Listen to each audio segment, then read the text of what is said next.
Hello guys, कैसे हैं आप लोग। मैं हूं अमित तलडा, आपका फ्रेंड, फिलोसोफर एंड गाइड। चलिए, स्वागत है आपका सर वीजी स्टडी हब पे। और हमारा चल रहा है सर सीएमए रिवीजन सीरीज। ठीक है, आज हम नया चैप्टर स्टार्ट करने वाले हैं, दैट इज वैल्यूएशन। ठीक है, तो जो एक नाम है वैल्यूएशन, उसमें एक्चुअली आपके तीन अलग अलग चैप्टर्स हैं। ठीक है, तो तीन अलग अलग चैप्टर्स कौन से हैं?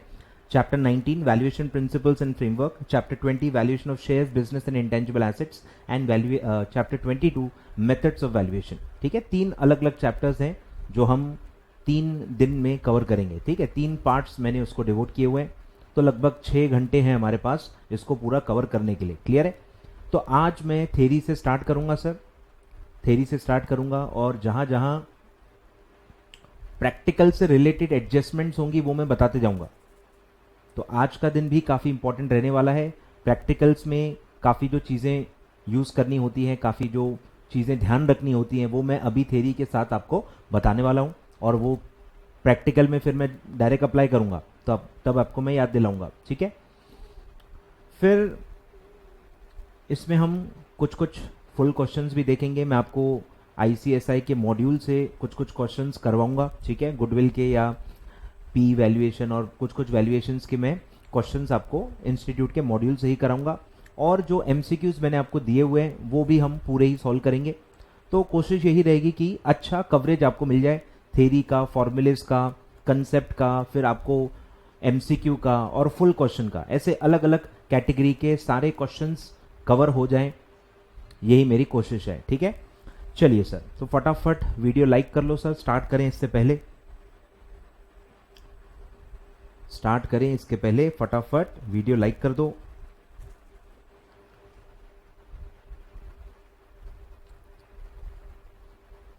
अब मैंने कुछ कुछ आपको मैं चार्ट्स फॉर्म में पढ़ाने वाला हूँ। ठीक है, आपके लिए बहुत मेहनत की है मैंने, कुछ चार्ट्स बनाए हैं। ठीक है, समरी जो जो पंचवर्ड्स के हिसाब से काम का है, आखिरी टाइम पे आपको जो पढ़ना है उसके हिसाब से मैंने कुछ कुछ आपके लिए बनाए हुए हैं। ठीक है, तो इसके थ्रू ही हम पढ़ेंगे फटाफट, और जहाँ जहाँ ज़रूरी लगेगा मैं नोट्स में आ के आपको रीड करके बताऊंगा। ठीक है, चलिए सर, क्योंकि आपको पता ही होगा इस चैप्टर में थ्योरी बहुत ज़्यादा है, थ्योरी बहुत बहुत ज़्यादा है, आप सो जाओगे। तो कुछ थ्योरी प्योर थ्योरी है, कुछ थ्योरी प्रैक्टिकल से रिलेटेड है, ट्रीटमेंट से रिलेटेड है, बरोबर। तो आपको मैं हर टाइप की थ्योरी कोशिश करूंगा कवर करवाने की। ठीक है, चलिए सर स्टार्ट करें। लाइक वाइक कर दिया भाई। चलिए सर स्टार्ट करते हैं। तो बेसिक से स्टार्ट करते हैं कि वैल्यू, कोई भी चीज़ की वैल्यूएशन क्यों करनी होती है। सबसे पहले वैल्यूएशन क्या क्या चीज़ों का करना है, तो वो भी दिया हुआ है कि वैल्यूएशन का कंसेप्ट क्या क्या चीज़ों पे अप्लाई होता है। ठीक है, तो सबसे पहले होता है सर फिक्स्ड एसेट्स, कि आपको फिक्स्ड एसेट्स का वैल्यू निकालना पड़ता है अलग अलग पर्पस के लिए। फिर आपको इंटेंजिबल एसेट्स का, इंटेंजिबल फिक्स्ड एसेट्स का आपको वैल्यूएशन करना पड़ता है। ठीक है, फॉर वेरियस पर्पसेस। फिर उसी में गुडविल वैल्यूएशन आ जाता है, ब्रांड वैल्यूएशन आ जाता है, ये भी इंटेंजिबल्स होते हैं। फिर आता है वैल्यूएशन ऑफ शेयर्स, और फिर आता है वैल्यूएशन ऑफ बिजनेस। ऐसे अलग अलग चीज़ों का वैल्यूएशन आप कर सकते हो, या वैल्यू करने की नीड बढ़ती है। क्लियर है? ठीक है, तो वैल्यूएशन इन सब चीज़ों का हो सकता है। ठीक है, इन सब एसेट्स का आपको वैल्यूएशन करना पड़ सकता है। और वैल्यूएशन का मतलब ही क्या है? मेजरमेंट। ये एक मेजरमेंट प्रिंसिपल है। ठीक है, अलग अलग प्रिंसिपल्स होते हैं। ये जो वैल्यूएशन टॉपिक है that is related to measurement, measurement of value of assets और इंटेंजिबल्स और गुडविल और शेयर्स और बिजनेस। ठीक है, हम सब में मेजरमेंट ही करने वाले हैं।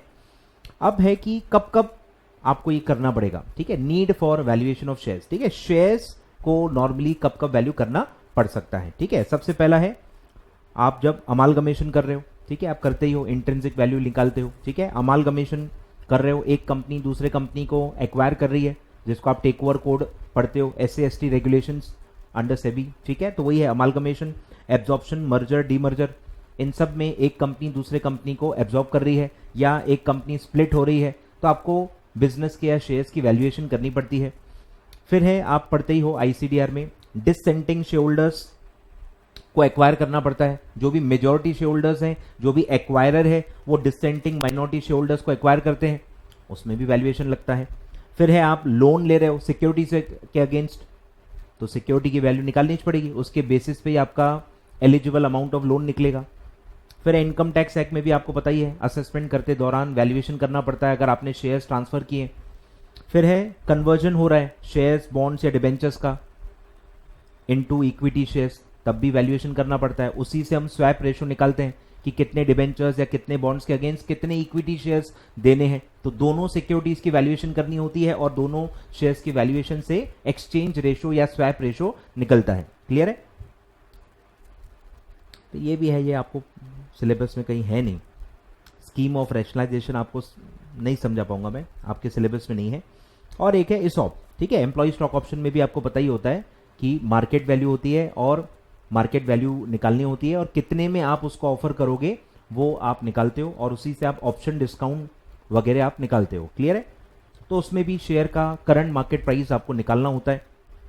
तो ये सब है।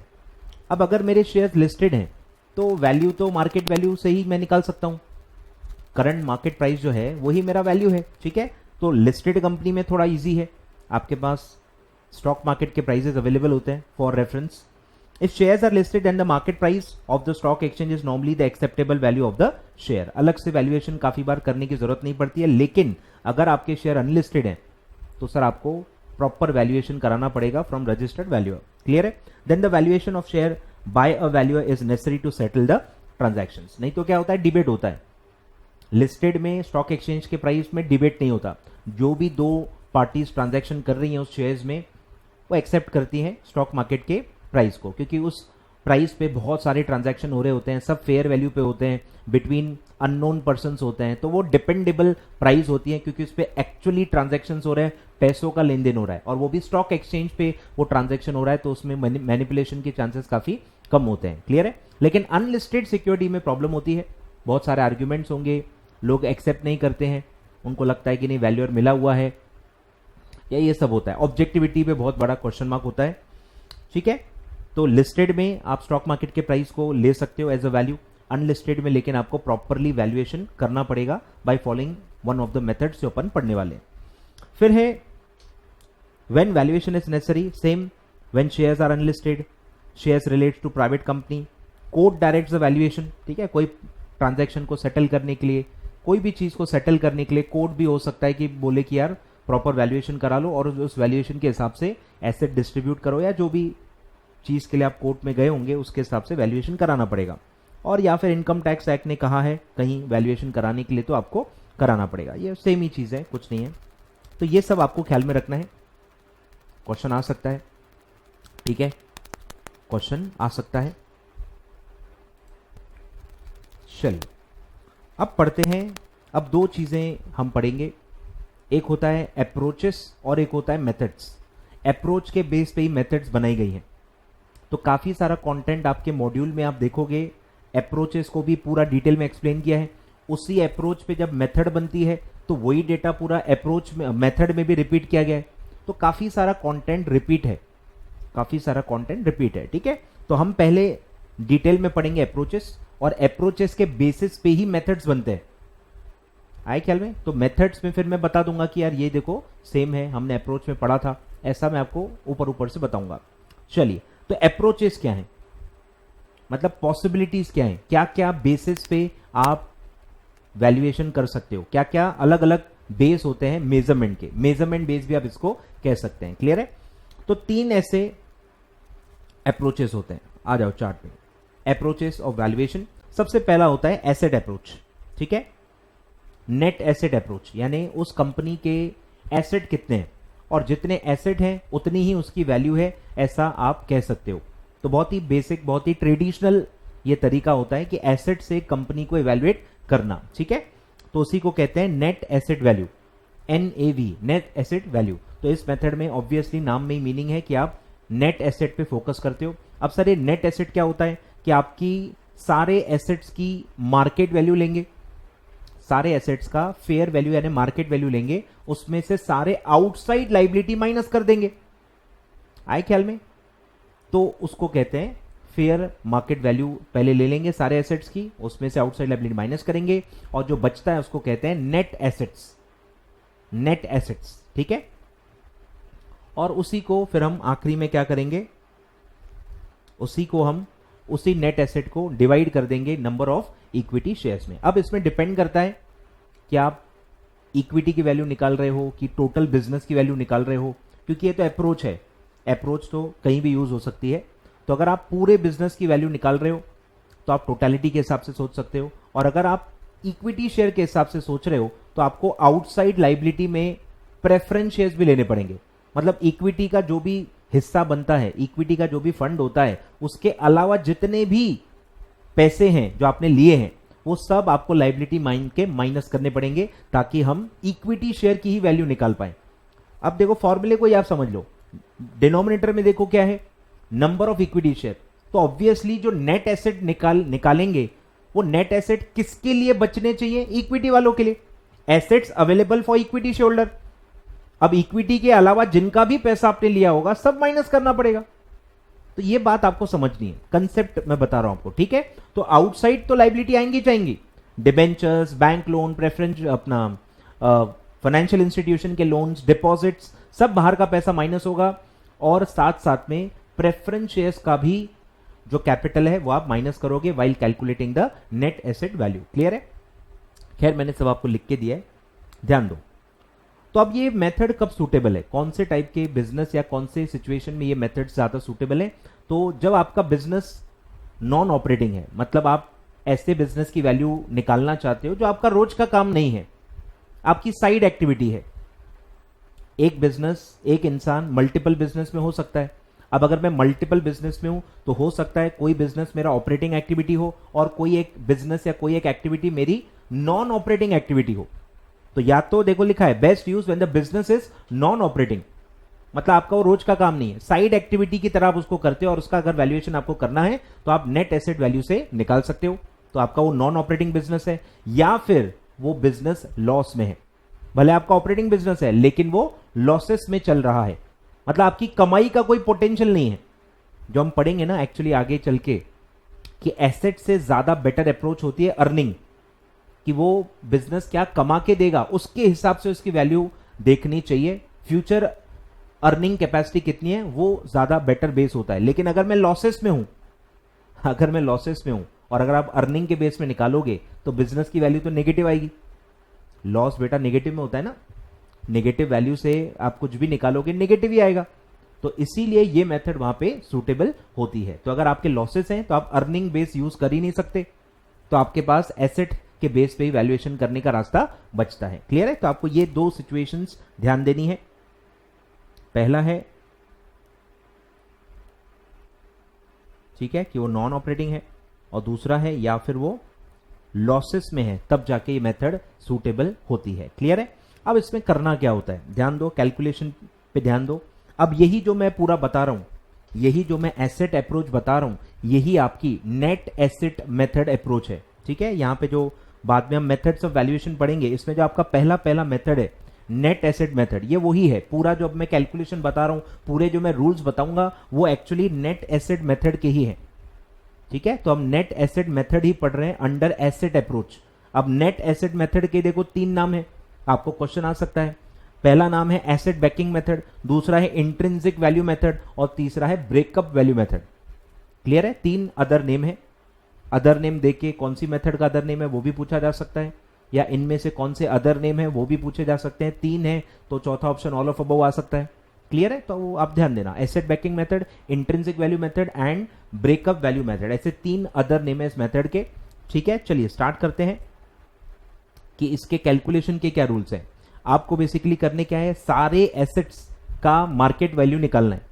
सारे एसेट, सारे मतलब tangible as well as intangible, tangible as well as intangible, दोनों टाइप के एसेट्स का मार्केट वैल्यू आपको निकालना है।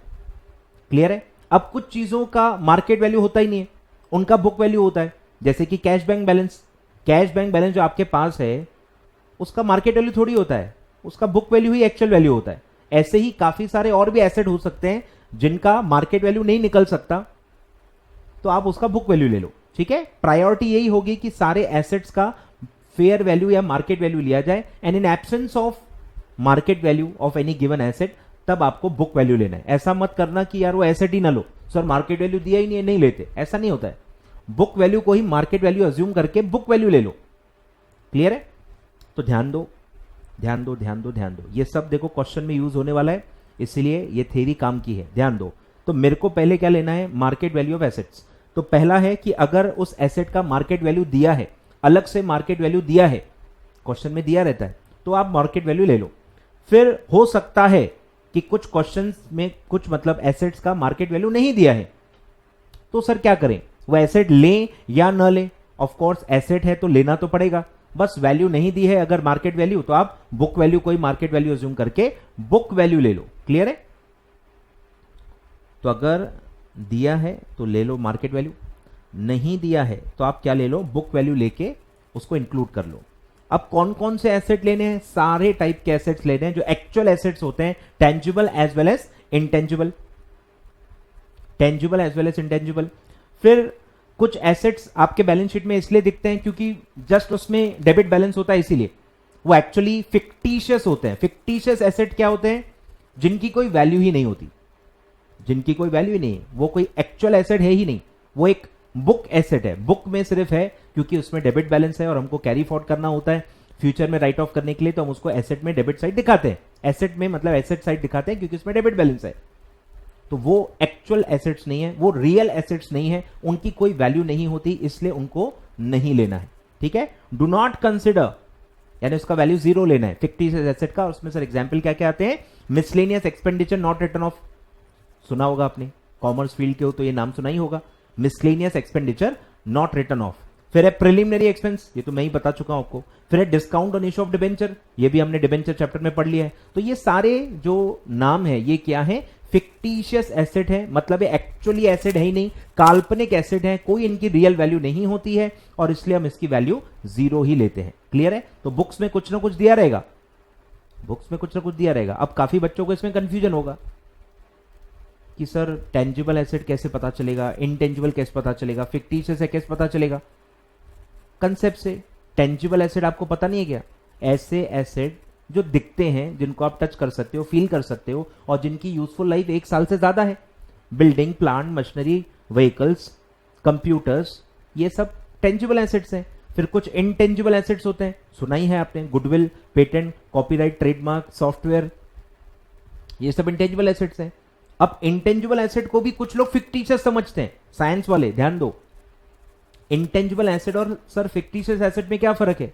इंटेंजिबल एसेट दिखता नहीं है, अरे लेकिन वो एसेट है, उसकी वैल्यू है, वो एक रिसोर्स है जिसको आप यूज कर सकते हो, जिससे आप पैसा कमा सकते हो, वो एक रियल एसेट है, सिर्फ दिखता नहीं है, उसका कोई फिजिकल सब्सटेंस नहीं है, लेकिन वो एक एसेट है जिससे आप कुछ कमा सकते हो, उसको यूज कर सकते हो।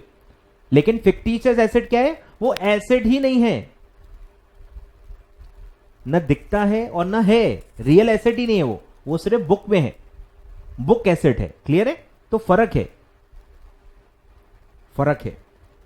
क्लियर है? चलिए, फिर हो सकता है आपको एडजस्टमेंट में ये कहा जाए कि कोई एक एसेट है, बस बुक्स में रिकॉर्डेड नहीं है, एक्चुअली वो बिजनेस का एसेट है, सिर्फ रिकॉर्ड करना भूल गए थे, रिकॉर्ड करना ओमिट हो गया था, तो अब सर उसको लें कि नहीं ले? वो भी लेना है क्योंकि वो भी रियल एसेट है, हमारा एसेट है। सिर्फ रिकॉर्ड नहीं हुआ तो क्या हमारा एसेट नहीं है क्या? रिकॉर्ड कर लो, एरर है ना, एरर तो आप करेक्ट करते ही हो ना भैया, ओमिशन का एरर है, आप करेक्ट कर लो, उसको रिकॉर्ड कर लो और उसका वैल्यू ले लो।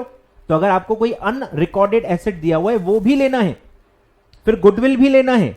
गुडविल भी कैसा होता है नॉर्मली, कि हो सकता है आपको बुक्स में भी दिया रहे, एग्जिस्टिंग गुडविल बुक्स में दिया रहेगा, लेकिन काफी बार आपको गुडविल रीवैल्यू करनी पड़ती है। बचपन में पढ़ा होगा ना 12th में, गुडविल अलग से रिवैल्यू करनी पड़ती है और वो रिवैल्यूड वैल्यू ऑफ गुडविल आपको लेनी होती है। आए ख्याल में? तो एसेट्स में गुडविल भी आती है,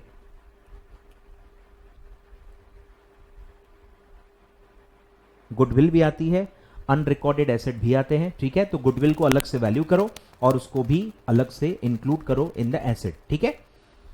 आ रहा है कुछ समझ में? तो बस एसेट में आपको यही करना है, एसेट में आपको यही करना है। अगर ये बातों का आप ध्यान रखते हो तो मुझे नहीं लगता आपकी कोई गलती होगी। और अगर आपका बेसिक क्लियर है, टेंजिबल एसेट आप पहचान सकते हो, इनटेंजिबल एसेट आप पहचान सकते हो, फिक्टिशियस एसेट आप पहचान सकते हो, तो आपसे कोई गलती नहीं होगी। क्लियर है? अब सर कौन कौन से लाइबिलिटीज माइनस करें? सबसे पहली बात, अगर आप बैलेंस शीट की बात करो, शेड्यूल 3 की बात करो, तो आपको पता ही होगा कि लाइबिलिटी साइड को अब क्या बोलते हैं, equities and liability. Liability side को क्या कहते हैं, इक्विटीज एंड लाइबिलिटी। तो इक्विटी लाइबिलिटी वर्ड में आता ही नहीं, अब वैसे भी स्प्लिट हो गया है, इक्विटी को अलग ही दर्जा दे दिया गया है और इक्विटी अलग से ही दिखता है। तो जब मैं यहां लाइबिलिटी कह रहा हूं, मतलब कौन सी लाइबिलिटी माइनस करनी है, आउटसाइड लाइबिलिटी, इक्विटी के अलावा, क्योंकि हम इक्विटी की अगर वैल्यू निकाल रहे हैं, इक्विटी शेयर की अगर हम वैल्यू निकाल रहे हैं, तो इक्विटी के अलावा जितने भी लाइबिलिटीज होते हैं उसको मैं यहां पे टोटल लाइबिलिटीज में इंक्लूड करूंगा। क्लियर है? तो इसलिए लिखा है कि liabilities includes unrecorded liability. Same जो मैंने एसेट में लॉजिक बताया कि अगर आपने कोई लाइबिलिटी रिकॉर्ड ही नहीं की है तो वो लाइबिलिटी आपकी ही नहीं है, ऐसा थोड़ी होता है। लाइबिलिटी तो एक्चुअल है, पैसे तो एक्चुअली देने हैं, सिर्फ रिकॉर्ड नहीं किया तो क्या लाइबिलिटी माफ हो जाएगी क्या? लॉजिक समझो, वो माफ नहीं होती, रिकॉर्ड तो करनी पड़ेगी, पे भी करना पड़ेगा। ठीक है? तो जो बेसिक चीजें आती हैं वो मैंने लिखी नहीं है, जैसे बैंक लोन, फाइनेंशियल इंस्टीट्यूशंस के लोन, लॉन्ग टर्म बोरिंग्स जिसको आप कहते हो, डिबेंचर्स, बॉन्ड्स, ये सब लाइबिलिटी में आती है, इसमें कोई कंफ्यूजन नहीं है। और अलग से एडजस्टमेंट में अगर अनरिकॉर्डेड लाइबिलिटी दिया है तो वो भी ले लेना है। ठीक है? फिर प्रेफरेंस शेयर कैपिटल भी लेना है। अगर आप इक्विटी शेयर का वैल्यूएशन कर रहे हो तो लाइबिलिटीज में you have to include preference share capital as well, वो भी माइनस कर लेना है। सिर्फ क्या नहीं माइनस करना है, इक्विटी शेयर कैपिटल और रिजर्व्स एंड सरप्लस, बस ये छोड़ के बाकी जितने भी एलिमेंट्स दिए हैं वो सब के सब आपको माइनस करने होंगे। सिर्फ इक्विटी शेयर कैपिटल और रिजर्व्स एंड सरप्लस आपको छोड़ देना है, वो आपको माइनस नहीं करना है। क्लियर है? तो आपका एनएवी आ जाएगा, नेट एसेट वैल्यू। तो फॉर्मूला क्या है, नेट एसेट वैल्यू, पूरे बिजनेस का net asset value divided by number of equity shares. तो आपका पर शेयर का वैल्यू आ जाएगा according to the net asset method. Clear है? सिंपल है, इस पे क्वेश्चन भी आता है और आपको बहुत आसानी से ये जम जाना चाहिए अगर आप छोटे छोटे ये फैक्टर्स पे ध्यान दोगे तो। क्लियर है? चलिए सर, तो ये हो गया हमारा पहला मेथड, नेट एसेट मेथड, जिसके 3 नाम है, asset banking method, intrinsic value method और ब्रेकअप वैल्यू मेथड। क्लियर है? अब आगे बढ़ते हैं। अब सेकंड है सर जो चलती है, जो रियल लाइफ में ज्यादा एक्सेप्टेबल है, दैट इज इनकम अप्रोच, कि एक बिजनेस को उसकी कमाई के पोटेंशियल के हिसाब से वैल्यू करना चाहिए। क्योंकि आप अगर बिजनेस बेच रहे हो, सामने वाला कोई बिजनेस खरीद रहा है, तो वो क्या सोच के खरीदता है, वो कमाई के हिसाब से सोचता है कि मैं इससे कितना कमा सकता हूं, और जितना उसका कमाने का पोटेंशियल है उतना पैसा उसको पे करना चाहिए खरीदने के लिए। ठीक है? तो कमाई से वैल्यूएशन निकालना चाहिए, ये ज्यादा एक्सेप्टेबल अप्रोच है। क्लियर है? तो based on the premise that current value is the function of future value, आज की जो वैल्यू है it's a function of future value that the investor can expect to receive. तो जितना भी आप कमा सकते हो, जो भी आपको इससे रिसीव होगा during the life of the business, वो पूरा उसका जो प्रेजेंट वैल्यू होता है वो आपको उसकी मतलब बिजनेस की उतनी वैल्यू होती है। ठीक है? तो अर्निंग पोटेंशियल, अर्निंग कैपेसिटी के हिसाब से अगर आप कोई बिजनेस या शेयर को वैल्यू कर रहे हो तो that is a income approach. ठीक है? अब इसमें भी डिबेट होता है कि सर हम बुक प्रॉफिट लें या हम कैश फ्लो लें। हमने कैश फ्लो स्टेटमेंट भी पढ़ा है, तब भी मैंने आपको बता दिया था कि प्रॉफिट अकाउंटिंग के हिसाब से निकलता है। अकाउंटिंग के बहुत सारे कन्वेंशंस हैं, रूल्स हैं, अकाउंटिंग स्टैंडर्ड्स हैं, तो अकाउंटिंग का प्रॉफिट बहुत ही अलग होता है, ट्रीटमेंट्स की वजह से बहुत प्रॉफिट अलग आता है। तो काफी लोग क्या कहते हैं, और उसमें भी हमने पढ़ा था, अलग अलग बिजनेस अलग अलग ट्रीटमेंट दे सकता है। अकाउंटिंग स्टैंडर्ड ही एक से ज्यादा मेथड्स अलाउ करते हैं, तो मतलब आप मिसयूज कर सकते हो कन्वेंशंस को, अकाउंटिंग स्टैंडर्ड्स को आप मिसयूज कर सकते हो फॉर वैल्यूएशन पर्पस, और अलाउड होता है। 2 या 2 से ज्यादा रास्ते अलाउड होते हैं, 2 या 2 से ज्यादा ट्रीटमेंट्स पॉसिबल होते हैं। तो इसीलिए इनकम यानी कमाई का जो बेस होता है वो ज्यादा यूज नहीं होता है, उससे बेटर कैश फ्लो होता है। अब कैश फ्लो भी कमाई से ही कनेक्टेड है, कैश फ्लो भी कमाई से रिलेटेड है। ठीक है? तो इसीलिए हमेशा जब आप इनकम के हिसाब से सोचोगे तो आपको कैश फ्लोज लेना चाहिए, और मैं कैश फ्लो स्टेटमेंट में भी बता चुका हूं कि cash flow is a better base than book profit. Book profit से ज्यादा रिलायबल, ज्यादा भरोसेमंद रहता है कैश फ्लो। क्लियर है? तो पहला उसका तरीका होता है डिस्काउंटेड कैश फ्लो मेथड। ठीक है? DCF, या आप FM में भी पढ़ोगे, DCF method, discounted cash flow method. तो इसमें आप क्या करोगे, फर्स्ट स्टेप है कि फ्यूचर की सारी रेवेन्यू आप एस्टिमेट करो, जिसको आप कहोगे कैश इनफ्लो। तो पहले आप एस्टिमेट करो कैश इनफ्लो, कि लाइफ टाइम में जितना भी उसका एक फॉरसेबल फ्यूचर है बिजनेस का, उसके सारे कैश इनफ्लो आप फोरकास्ट करो, फिर उसके कैश आउटफ्लो फोरकास्ट करो, और फिर माइनस करके आएंगे नेट कैश इनफ्लो, और ये नेट कैश इनफ्लो ही आपकी कैश फ्लोज हैं, और उसको आपको आज की वैल्यू पे लाना है, उसको प्रेजेंट वैल्यू पे लाना है, ठीक है। तो वही है present value of future cash flows. तो फ्यूचर कैश फ्लोज का मतलब क्या है, net cash inflow. Net cash inflow उसका आज का अगर आप वैल्यू निकालो, उसको आप प्रेजेंट वैल्यू पे अगर लाओ बाय डिस्काउंटिंग मेथड, डिस्काउंट करके प्रेजेंट वैल्यू पे अगर आप उसको लाओ, तो वो जो सम उसका पूरा होगा, sum of all the discounted cash inflow, उसको आप यहां पे वैल्यू करोगे, वो वैल्यू को आप बिजनेस का वैल्यू मानोगे। क्लियर है? तो ऐसा होता है। तो इसका फॉर्मूला क्या है कि अगर मुझे एक सीरीज ऑफ इनफ्लो दिए हुए हैं, एन्युटी जिसको आप कहते हो, हर साल अगर इक्वल अमाउंट आपको मिल रहा है तो उसको आप कहते हो एन्युटी। तो अगर 10 साल का मुझे अलग अलग साल का इक्वल एनुअल इनफ्लो दिया हुआ है और उसको मुझे आज की वैल्यू पे लाना है, तो मैं एन्युटी फैक्टर यूज कर सकता हूं। आई होप आपको पता होगा, या मैं कैलकुलेशन करते बता दूंगा। तो एन्युटी फैक्टर आप निकाल सकते हो।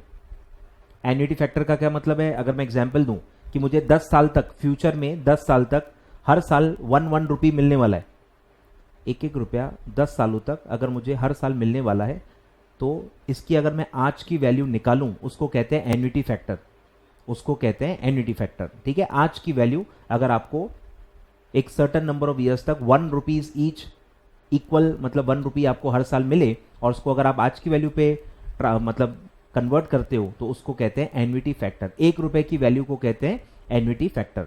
और जितना अमाउंट आपको मिलने वाला है, जितना कैश फ्लो आपको मिलने वाला है, उससे अगर आप मल्टीप्लाई कर लोगे तो आपको टोटल पूरा वैल्यू मिल जाएगा। तो एन्युटी का जो अमाउंट है, जो हर साल आपको मिलने वाला है, इनटू 1 रुपए की पूरी एन्युटी की फैक्टर की वैल्यू, इसको बस आपको मल्टीप्लाई करना है और आपको वैल्यू मिल जाएगी। क्लियर है? मैं क्वेश्चंस में आपको ये बताऊंगा, फॉर्मूला फिर से बताऊंगा। फिर है capitalization method, capitalization of earning method. Capitalization of earning method ये भी एफएम का ही पार्ट है। आपने एक फॉर्मूला पढ़ा होगा, Gordon's model, Gordon's growth model या गॉर्डन्स डिस्काउंट मॉडल, ऐसा कहते हैं उसको। तो उसमें आप डिविडेंड को आज की वैल्यू पे लाते हो कि एक शेयर पे, एक इक्विटी शेयर पे मुझे क्या मिलेगा, डिविडेंड्स। एक इक्विटी शेयर पे मुझे क्या मिलेगा, डिविडेंड्स। वहां पे प्राइस एप्रिसिएशन काउंट नहीं होता, वहां प्राइस एप्रिसिएशन काउंट नहीं होता, वहां सिर्फ डिविडेंड को ही आपकी कमाई मानी जाती है। तो फ्यूचर में जितने भी मुझे डिविडेंड्स मिलने वाले होते हैं, अगर उसको मैं आज की वैल्यू पे ला लूं, तो वो होती है एक शेयर की value as per Gordon's model. Clear है? तो उसका ये फॉर्मूला होता है कि P0 आज की डेट का जो प्राइस है वो कैसे निकलेगा, सारा जो डिविडेंड है आज की कमाई से आप जो नेक्स्ट ईयर डिविडेंड डिक्लेयर करोगे, आपको पता ही होगा डिविडेंड नेक्स्ट ईयर के एजीएम में, इस साल की एजीएम नेक्स्ट ईयर होती है ना, तो नेक्स्ट ईयर में अनाउंस होता है और पे होता है, तो इसलिए उसको कहते हैं D1। आज की कमाई से जब आप नेक्स्ट ईयर डिविडेंड बांटोगे, वो होता है D1 divided by KE minus G। KE होता है कॉस्ट ऑफ कैपिटल या कॉस्ट ऑफ इक्विटी, जो भी आप कहो, इक्विटी के एंगल से देख रहे हो तो KE कहेंगे, कॉस्ट ऑफ इक्विटी। और माइनस आता है ग्रोथ फैक्टर, कि आपकी कमाई ये डिविडेंड कितने फैक्टर से ग्रो होता है, उसको माइनस करते हैं अपन नीचे डिस्काउंट फैक्टर से। तो उसको मतलब आप अर्निंग को कैपिटलाइज कर रहे हो, अर्निंग को कैपिटल में कन्वर्ट कर रहे हो ये फॉर्मूला से, इसलिए इसका मेथड का भी नाम क्या है, capitalization of earning method. Capitalization of earning method. Clear है? तो इसी फॉर्मूले से ये सब बना है। तो फॉर्मूला क्या है सर, नेट ऑपरेटिंग इनकम बरोबर अर्निंग मेथड है ना, कैपिटलाइजेशन ऑफ डिविडेंड मेथड नहीं है, कैपिटलाइजेशन ऑफ डिविडेंड मेथड नहीं, कैपिटलाइजेशन ऑफ अर्निंग मेथड है। तो अर्निंग मतलब क्या होता है, operating income, NOI, net operating income. Clear है? और डिवाइडेड बाय आता है आपका कैपिटलाइजेशन रेट, और यही कैपिटलाइजेशन रेट है। इसलिए मैंने फॉर्मूला आपको बताया कि KE माइनस G, इसी को कैपिटलाइजेशन रेट मानते हैं। तो उसका भी फॉर्मूला वही है, डिस्काउंट रेट जिसको आप KE कहते हो, माइनस ग्रोथ रेट। आए ख्याल में कि हर साल ये जो अर्निंग है ये कितने कांस्टेंट रेट से ग्रो होगी, कितने कांस्टेंट रेट से हर साल आपकी कमाई बढ़ेगी, उसको कहते हैं G फैक्टर। क्लियर है? Growth factor. तो discount rate minus growth rate आप करोगे तो वो जो रेट आएगा दैट इज कैपिटलाइजेशन रेट, और उसी से आपको यहां पे डिवाइड करना है। क्लियर है? तो फिर जो वैल्यू आएगी उसको आप वैल्यूएशन ऑफ शेयर कहोगे। क्लियर है? तो ये होता है कैपिटलाइजेशन ऑफ अर्निंग मेथड। तो एक है कैश फ्लो मेथड और एक है अर्निंग मेथड। ये सब मैं आपके मॉड्यूल से न्यू सिलेबस के हिसाब से बता रहा हूँ, सब न्यू सिलेबस के CS एग्जीक्यूटिव के मॉड्यूल से ही बता रहा हूँ, तो बिल्कुल निश्चिंत रहे, सब मॉड्यूल से ही बता रहा हूँ। चलिए सर, तो ये हो गया। तो ये था आपका इनकम मेथड। आपको ये फॉर्मूला ध्यान रखना है, ये आपको फॉर्मूला ध्यान रखना है। इनकम मतलब नेट ऑपरेटिंग इनकम और डिवाइडेड बाय क्या आएगा, कैपिटलाइजेशन रेट। और वो कैपिटलाइजेशन रेट आप कैसे निकालोगे, discount rate minus growth rate. सब डेटा क्वेश्चन में दिया रहेगा, डिस्काउंट रेट भी दिया रहेगा, ग्रोथ रेट भी दिया रहेगा। NOI हो सकता है रेडीमेड NOI दिया हो, या हो सकता है आगे पीछे का प्रॉफिट दिया हो, एड बैक या एड लेस करके आपको निकालना पड़े। क्लियर है? तो ये दो होता है आपका इनकम अप्रोच। क्लियर है? आगे बढ़ते हैं। फिर थर्ड है मार्केट अप्रोच। ठीक है, ये इजी है, इसमें कुछ फॉर्मूला नहीं है। मार्केट अप्रोच, इसी का दूसरा नाम है रिलेटिव वैल्यूएशन मेथड। इसी का नाम क्या है, रिलेटिव वैल्यूएशन मेथड, क्योंकि ये कंपैरिजन से वैल्यू निकाली जाती है। इसमें कोई फॉर्मूला नहीं होता, आप सिमिलर कंपनी का कोई एक बेस लेके आप अपनी वैल्यू निकाल लेते हो। क्लियर है? सेम फील्ड की, सेम इंडस्ट्री की, सिमिलर साइज की कंपनी से निकालना होता है।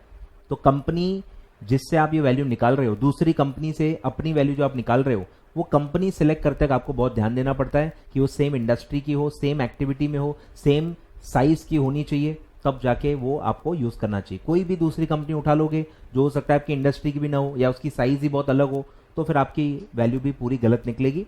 तो किसके कंपैरिजन में आप निकाल रहे हो वो सिलेक्ट करना बहुत ज्यादा क्रूशियल होता है इस मेथड में। ठीक है, तो इस मेथड में क्या करेंगे, by comparing it to the market value of similar publicly listed company. तो ऑब्वियसली आपको समझ में आ गया होगा कि ये लिस्टेड एंटिटी के लिए ही ज्यादा यूज होता है। अगर आप अनलिस्टेड हो तो ये मेथड आई डोंट थिंक आप यूज कर पाओगे। क्लियर है? प्योरली लिस्टेड एंटिटी जिनका मार्केट वैल्यूएशन है, मार्केट डेटा अवेलेबल है, स्टॉक एक्सचेंज पे लिस्टेड है, उन्हीं के लिए ये यूज किया जा सकता है, उन्हीं के लिए रिलायबल वैल्यू आप निकाल पाओगे। अब ये क्या बेस पे हम दो कंपनीज को कंपेयर करेंगे, तो कोई भी एक अच्छा फाइनेंशियल रेशो आप ले सकते हो जिससे आपको लगता हो कि वैल्यूएशन कनेक्टेड है। नॉर्मली ये प्राइस टू अर्निंग रेशो लिया जाता है, पीई रेशो लिया जाता है, पीई मल्टीपल भी इसको कहते हैं। तो पीई रेशो से नॉर्मली आप ये करते हो, लेकिन आप पीबी रेशो यानी price to book value ratio भी ले सकते हो, पर सबसे ज्यादा जो चलता है, एक्सेप्टेबल है, that is PE ratio, price to earning ratio, price to earning ratio. Clear है? तो हर इंडस्ट्री का, हर कंपनी का पीई रेशो आपको पता होता है, हर कंपनी का, हर इंडस्ट्री का आपको पीई रेशो पता होता है। उस पीई रेशो को आप अपनी अर्निंग पे लगाते हो। ध्यान दो, इसमें भी काफी बच्चों को कंफ्यूज हो सकता है कि सर पीई रेशो कैसे पता रहेगा, हम प्राइस तो निकाल रहे हैं ना, प्राइस ही निकालना है तो पी रेशो कैसे मिलेगा, क्योंकि प्राइस टू अर्निंग डिवाइड करके तो पी रेशो निकलता है ना। तो आप ध्यान दो, प्राइस हम हमारी निकाल रहे हैं, प्राइस हमारी निकाल रहे हैं, पर पी रेशो हम किसी और कंपनी का यूज कर रहे हैं। वो हमारा पी रेशो नहीं है, किसी और का पी रेशो आप अपनी अर्निंग पे निकाल लगा के अपनी प्राइस निकाल रहे हो। तो ध्यान दो, पी रेशो हमारा नहीं है, ये पी रेशो हमारा नहीं है, ये हमारे कोई कॉम्पिटिटर का या हमारे सिमिलर इंडस्ट्री में जो सेम साइज का कंपनी होगा उसका पी रेशो हम ले रहे हैं, उसका पी रेशो हमारी अर्निंग पे लगा के हम अपनी प्राइस निकाल रहे हैं। क्लियर है? देखो, तो ये है एक्सपेक्टेड और स्टैंडर्ड पी रेशो, किसका, कॉम्पिटिटर का, सिमिलर कंपनी का। सिमिलर कंपनी का पी ले लो और हमारे एक्सपेक्टेड अर्निंग पर शेयर से मल्टीप्लाई करो। हमारे एक्सपेक्टेड अर्निंग पर शेयर से मल्टीप्लाई करोगे तो हमारा प्राइस मिलेगा। ठीक है? तो फॉर्मूला क्या होता है पी रेशो का, मार्केट प्राइस पर share upon earning per share. तो ये पी रेशो किसका लेंगे, कॉम्पिटिटर का।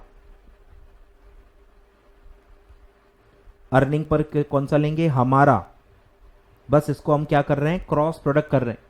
तो हमारा मार्केट प्राइस पर शेयर एस्टिमेटेड पता चलेगा हमारा। तो P ratio into earning per share, ऐसा ये फॉर्मूला है। क्लियर है? रेशो एनालिसिस में मैंने आपको ये सब बताया हुआ है। तो दूसरे का पी रेशो लेते हैं और हमारे अर्निंग पे लगाते हैं, तो हमारा प्राइस मार्केट वैल्यू मेथड से निकलेगा। क्लियर है? दूसरा नाम क्या है इसका, relative valuation method. I hope आपको समझ में आ रहा है। क्लियर है? चलिए सर, तो ये तीन अप्रोचेस हैं, ये तीन अप्रोचेस हैं, asset approach, income approach, market approach. ठीक है? क्या तीन अप्रोचेस हैं, asset approach, income approach and market approach. Asset approach पे ही नेट एसेट मेथड है। अब इनकम अप्रोच पे ही कौन सी मेथड है वो मैं आपको बता रहा हूं, ठीक है, ध्यान दो। तो ये हमारा हो गया। अब इनकम अप्रोच के बेस पे अर्निंग बेसिस मेथड है। इनकम अप्रोच के बेसिस पे अर्निंग बेसिस मेथड बनाई गई है। अर्निंग में भी दो टाइप की अर्निंग होती है। एक है अर्निंग पर शेयर, मतलब टोटल कमाई जो आप कमाते हो इक्विटी शेयर पे। और फिर कुछ लोग कहते हैं कि यार वो पूरी अर्निंग हमको मिलती थोड़ी है, वो पूरी अर्निंग तो किताबों में है, हमको मिली थोड़ी है, हमको क्या मिलता है उसमें से डिविडेंड। तो वो कहते हैं कि हम अपनी कमाई क्या मानेंगे, डिविडेंड।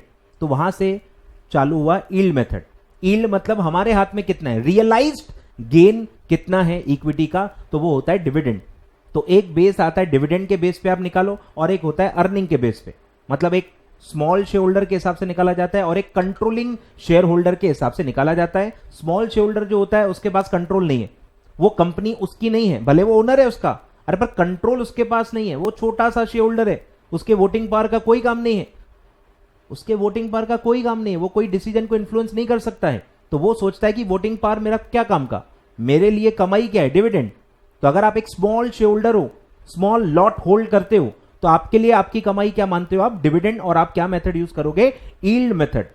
लेकिन अगर मैं कंट्रोलिंग शेयर होल्डर हूं, मैं प्रमोटर हूं, तो मैं तो कंट्रोल मेरे पास है, डिसीजन तो मैं ले रहा हूं, मेजॉरिटी शेयर होल्डिंग तो मेरे पास है, तो पूरी कमाई मेरी है, मेरे हिसाब से ही सब चल रहा है। तो जो मेजॉरिटी कंट्रोलिंग स्टेक होल्डर होता है वो अर्निंग कैपेसिटी के हिसाब से निकालता है, वो कंपनी उसकी है ऐसा मान के वो सोचता है, तो वो अर्निंग पर शेयर पूरा लेता है। क्लियर है। तो ऐसे दो मेथड्स होते हैं, ऐसे दो मेथड्स होते हैं। क्लियर है। तो यील्ड मेथड तो एकदम सिंपल है। यील्ड मेथड तो सिंपल है कि एक शेयर पे मैं कितना कमा रहा हूं, तो वो है डीपीएस, डिविडेंड पर शेयर। मैं कितना कमा रहा हूं और डिवाइड करूंगा कि बाकी लोग कितना कमा रहे, कंपैरेबल बिजनेस में बाकी लोग कितना कमा रहे हैं, उसको कहते हैं NRR, normal rate of return. इसी को हम क्या कहेंगे, नॉर्मल रेट ऑफ डिविडेंड। कि सिमिलर कंपनी, सेम साइज की, सेम टाइप की कंपनी कितना डिविडेंड बांट रही है, क्या रेट ऑफ डिविडेंड बांट रही है। तो डीपीएस मेरा होगा, मेरी कंपनी का। यहां भी ध्यान देना है, काफी बच्चों को ही नहीं समझ में आता।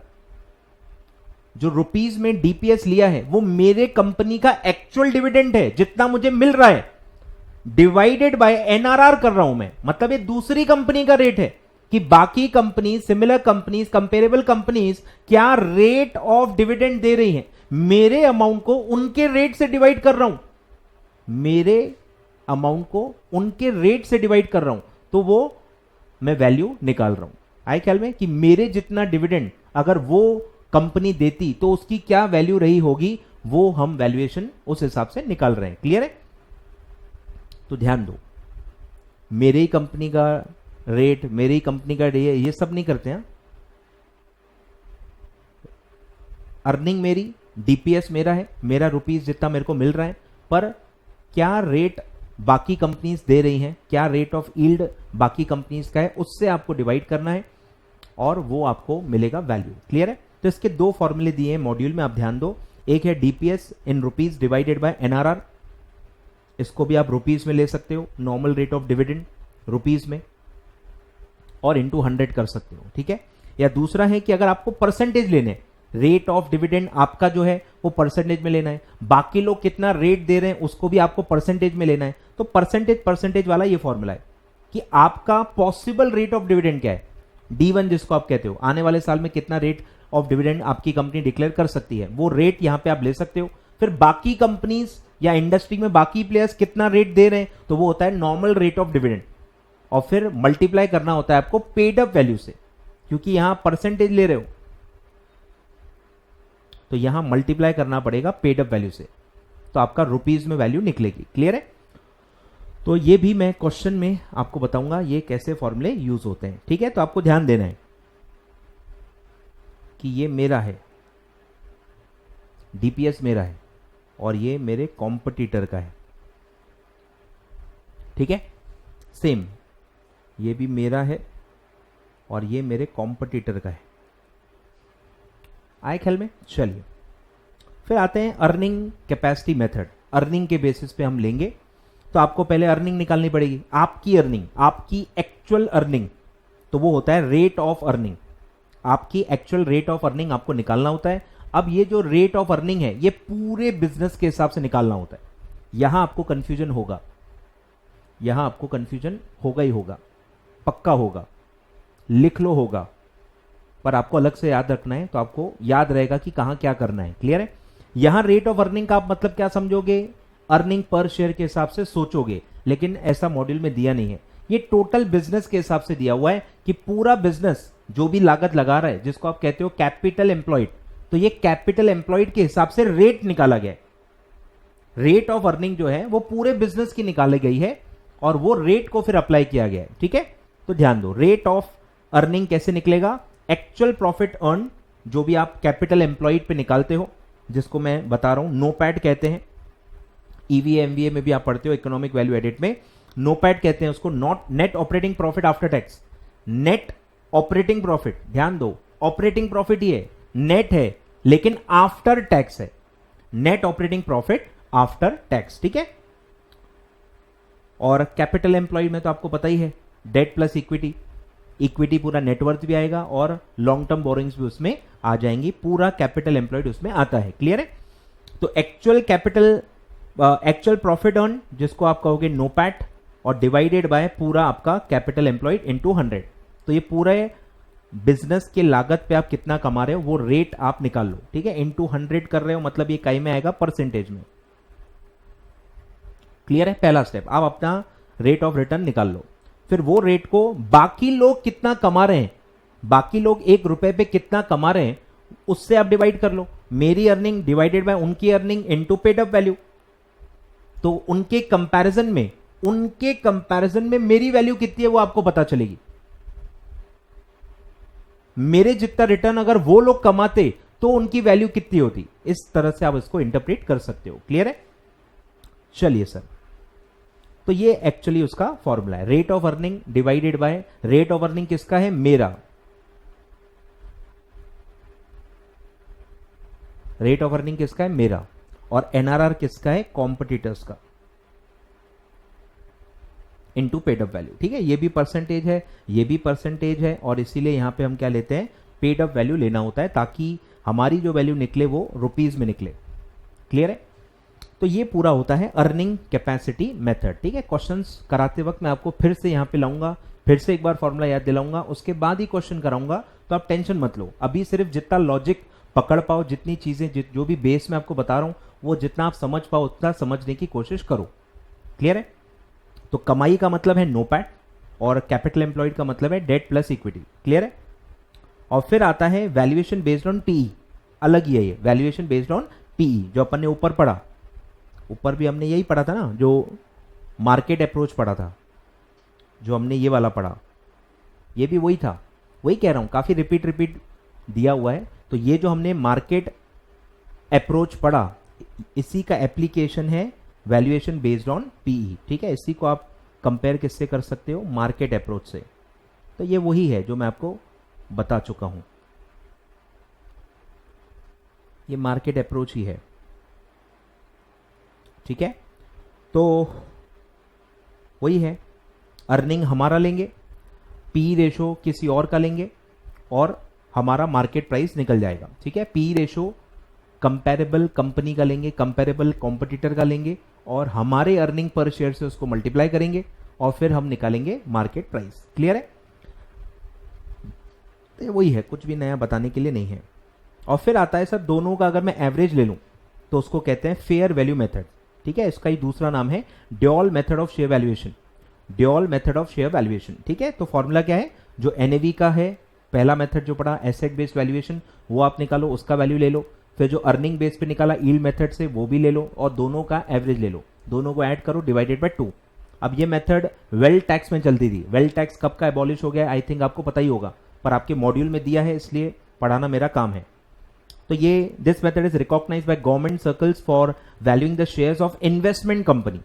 इन्वेस्टमेंट कंपनी का जब वेल्थ टैक्स निकलता था तो इन्वेस्टमेंट कंपनी के शेयर्स का वैल्यू इस मेथड से निकाला जाता था।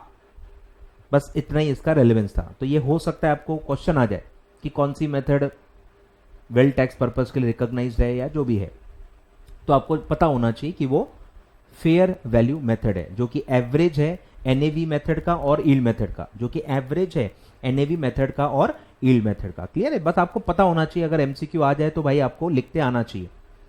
चलिए सर, तो ऐसे 3 मेथड्स हैं, 3 अप्रोचेस हैं, उन्हीं 3 अप्रोचेस के बेसिस पे 3 मेथड्स हैं। क्लियर है? Net asset method, earning basis method या यील्ड मेथड भी आप इसको कह सकते हो, और थर्ड है फेयर वैल्यू मेथड।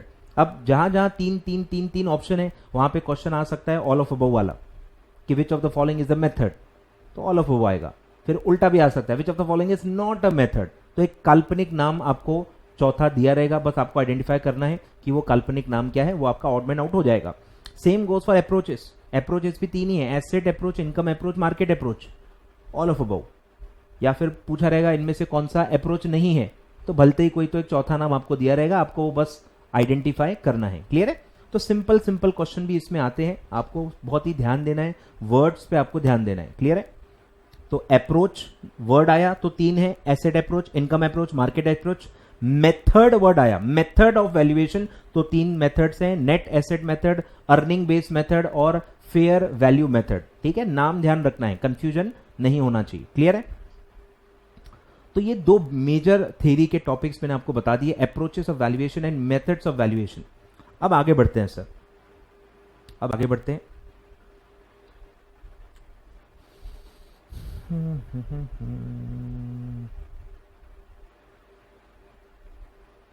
अब एक काम करते हैं, हम थोड़ा नंबर वाला चालू करते हैं, बोर हो जाएगा। अब हम पहले गुडविल पढ़ लेते हैं। चलिए, थेरी मैं बाद में आखिरी में कुछ कुछ बताऊंगा। अब आते हैं मेथड्स ऑफ गुडविल वैल्यूएशन, जो आप बचपन से पढ़ते आ रहे हो, रिवीजन कर लेते हैं फटाफट। मेथड्स ऑफ गुडविल वैल्यूएशन, ठीक है? मेथड्स ऑफ गुडविल वैल्यूएशन,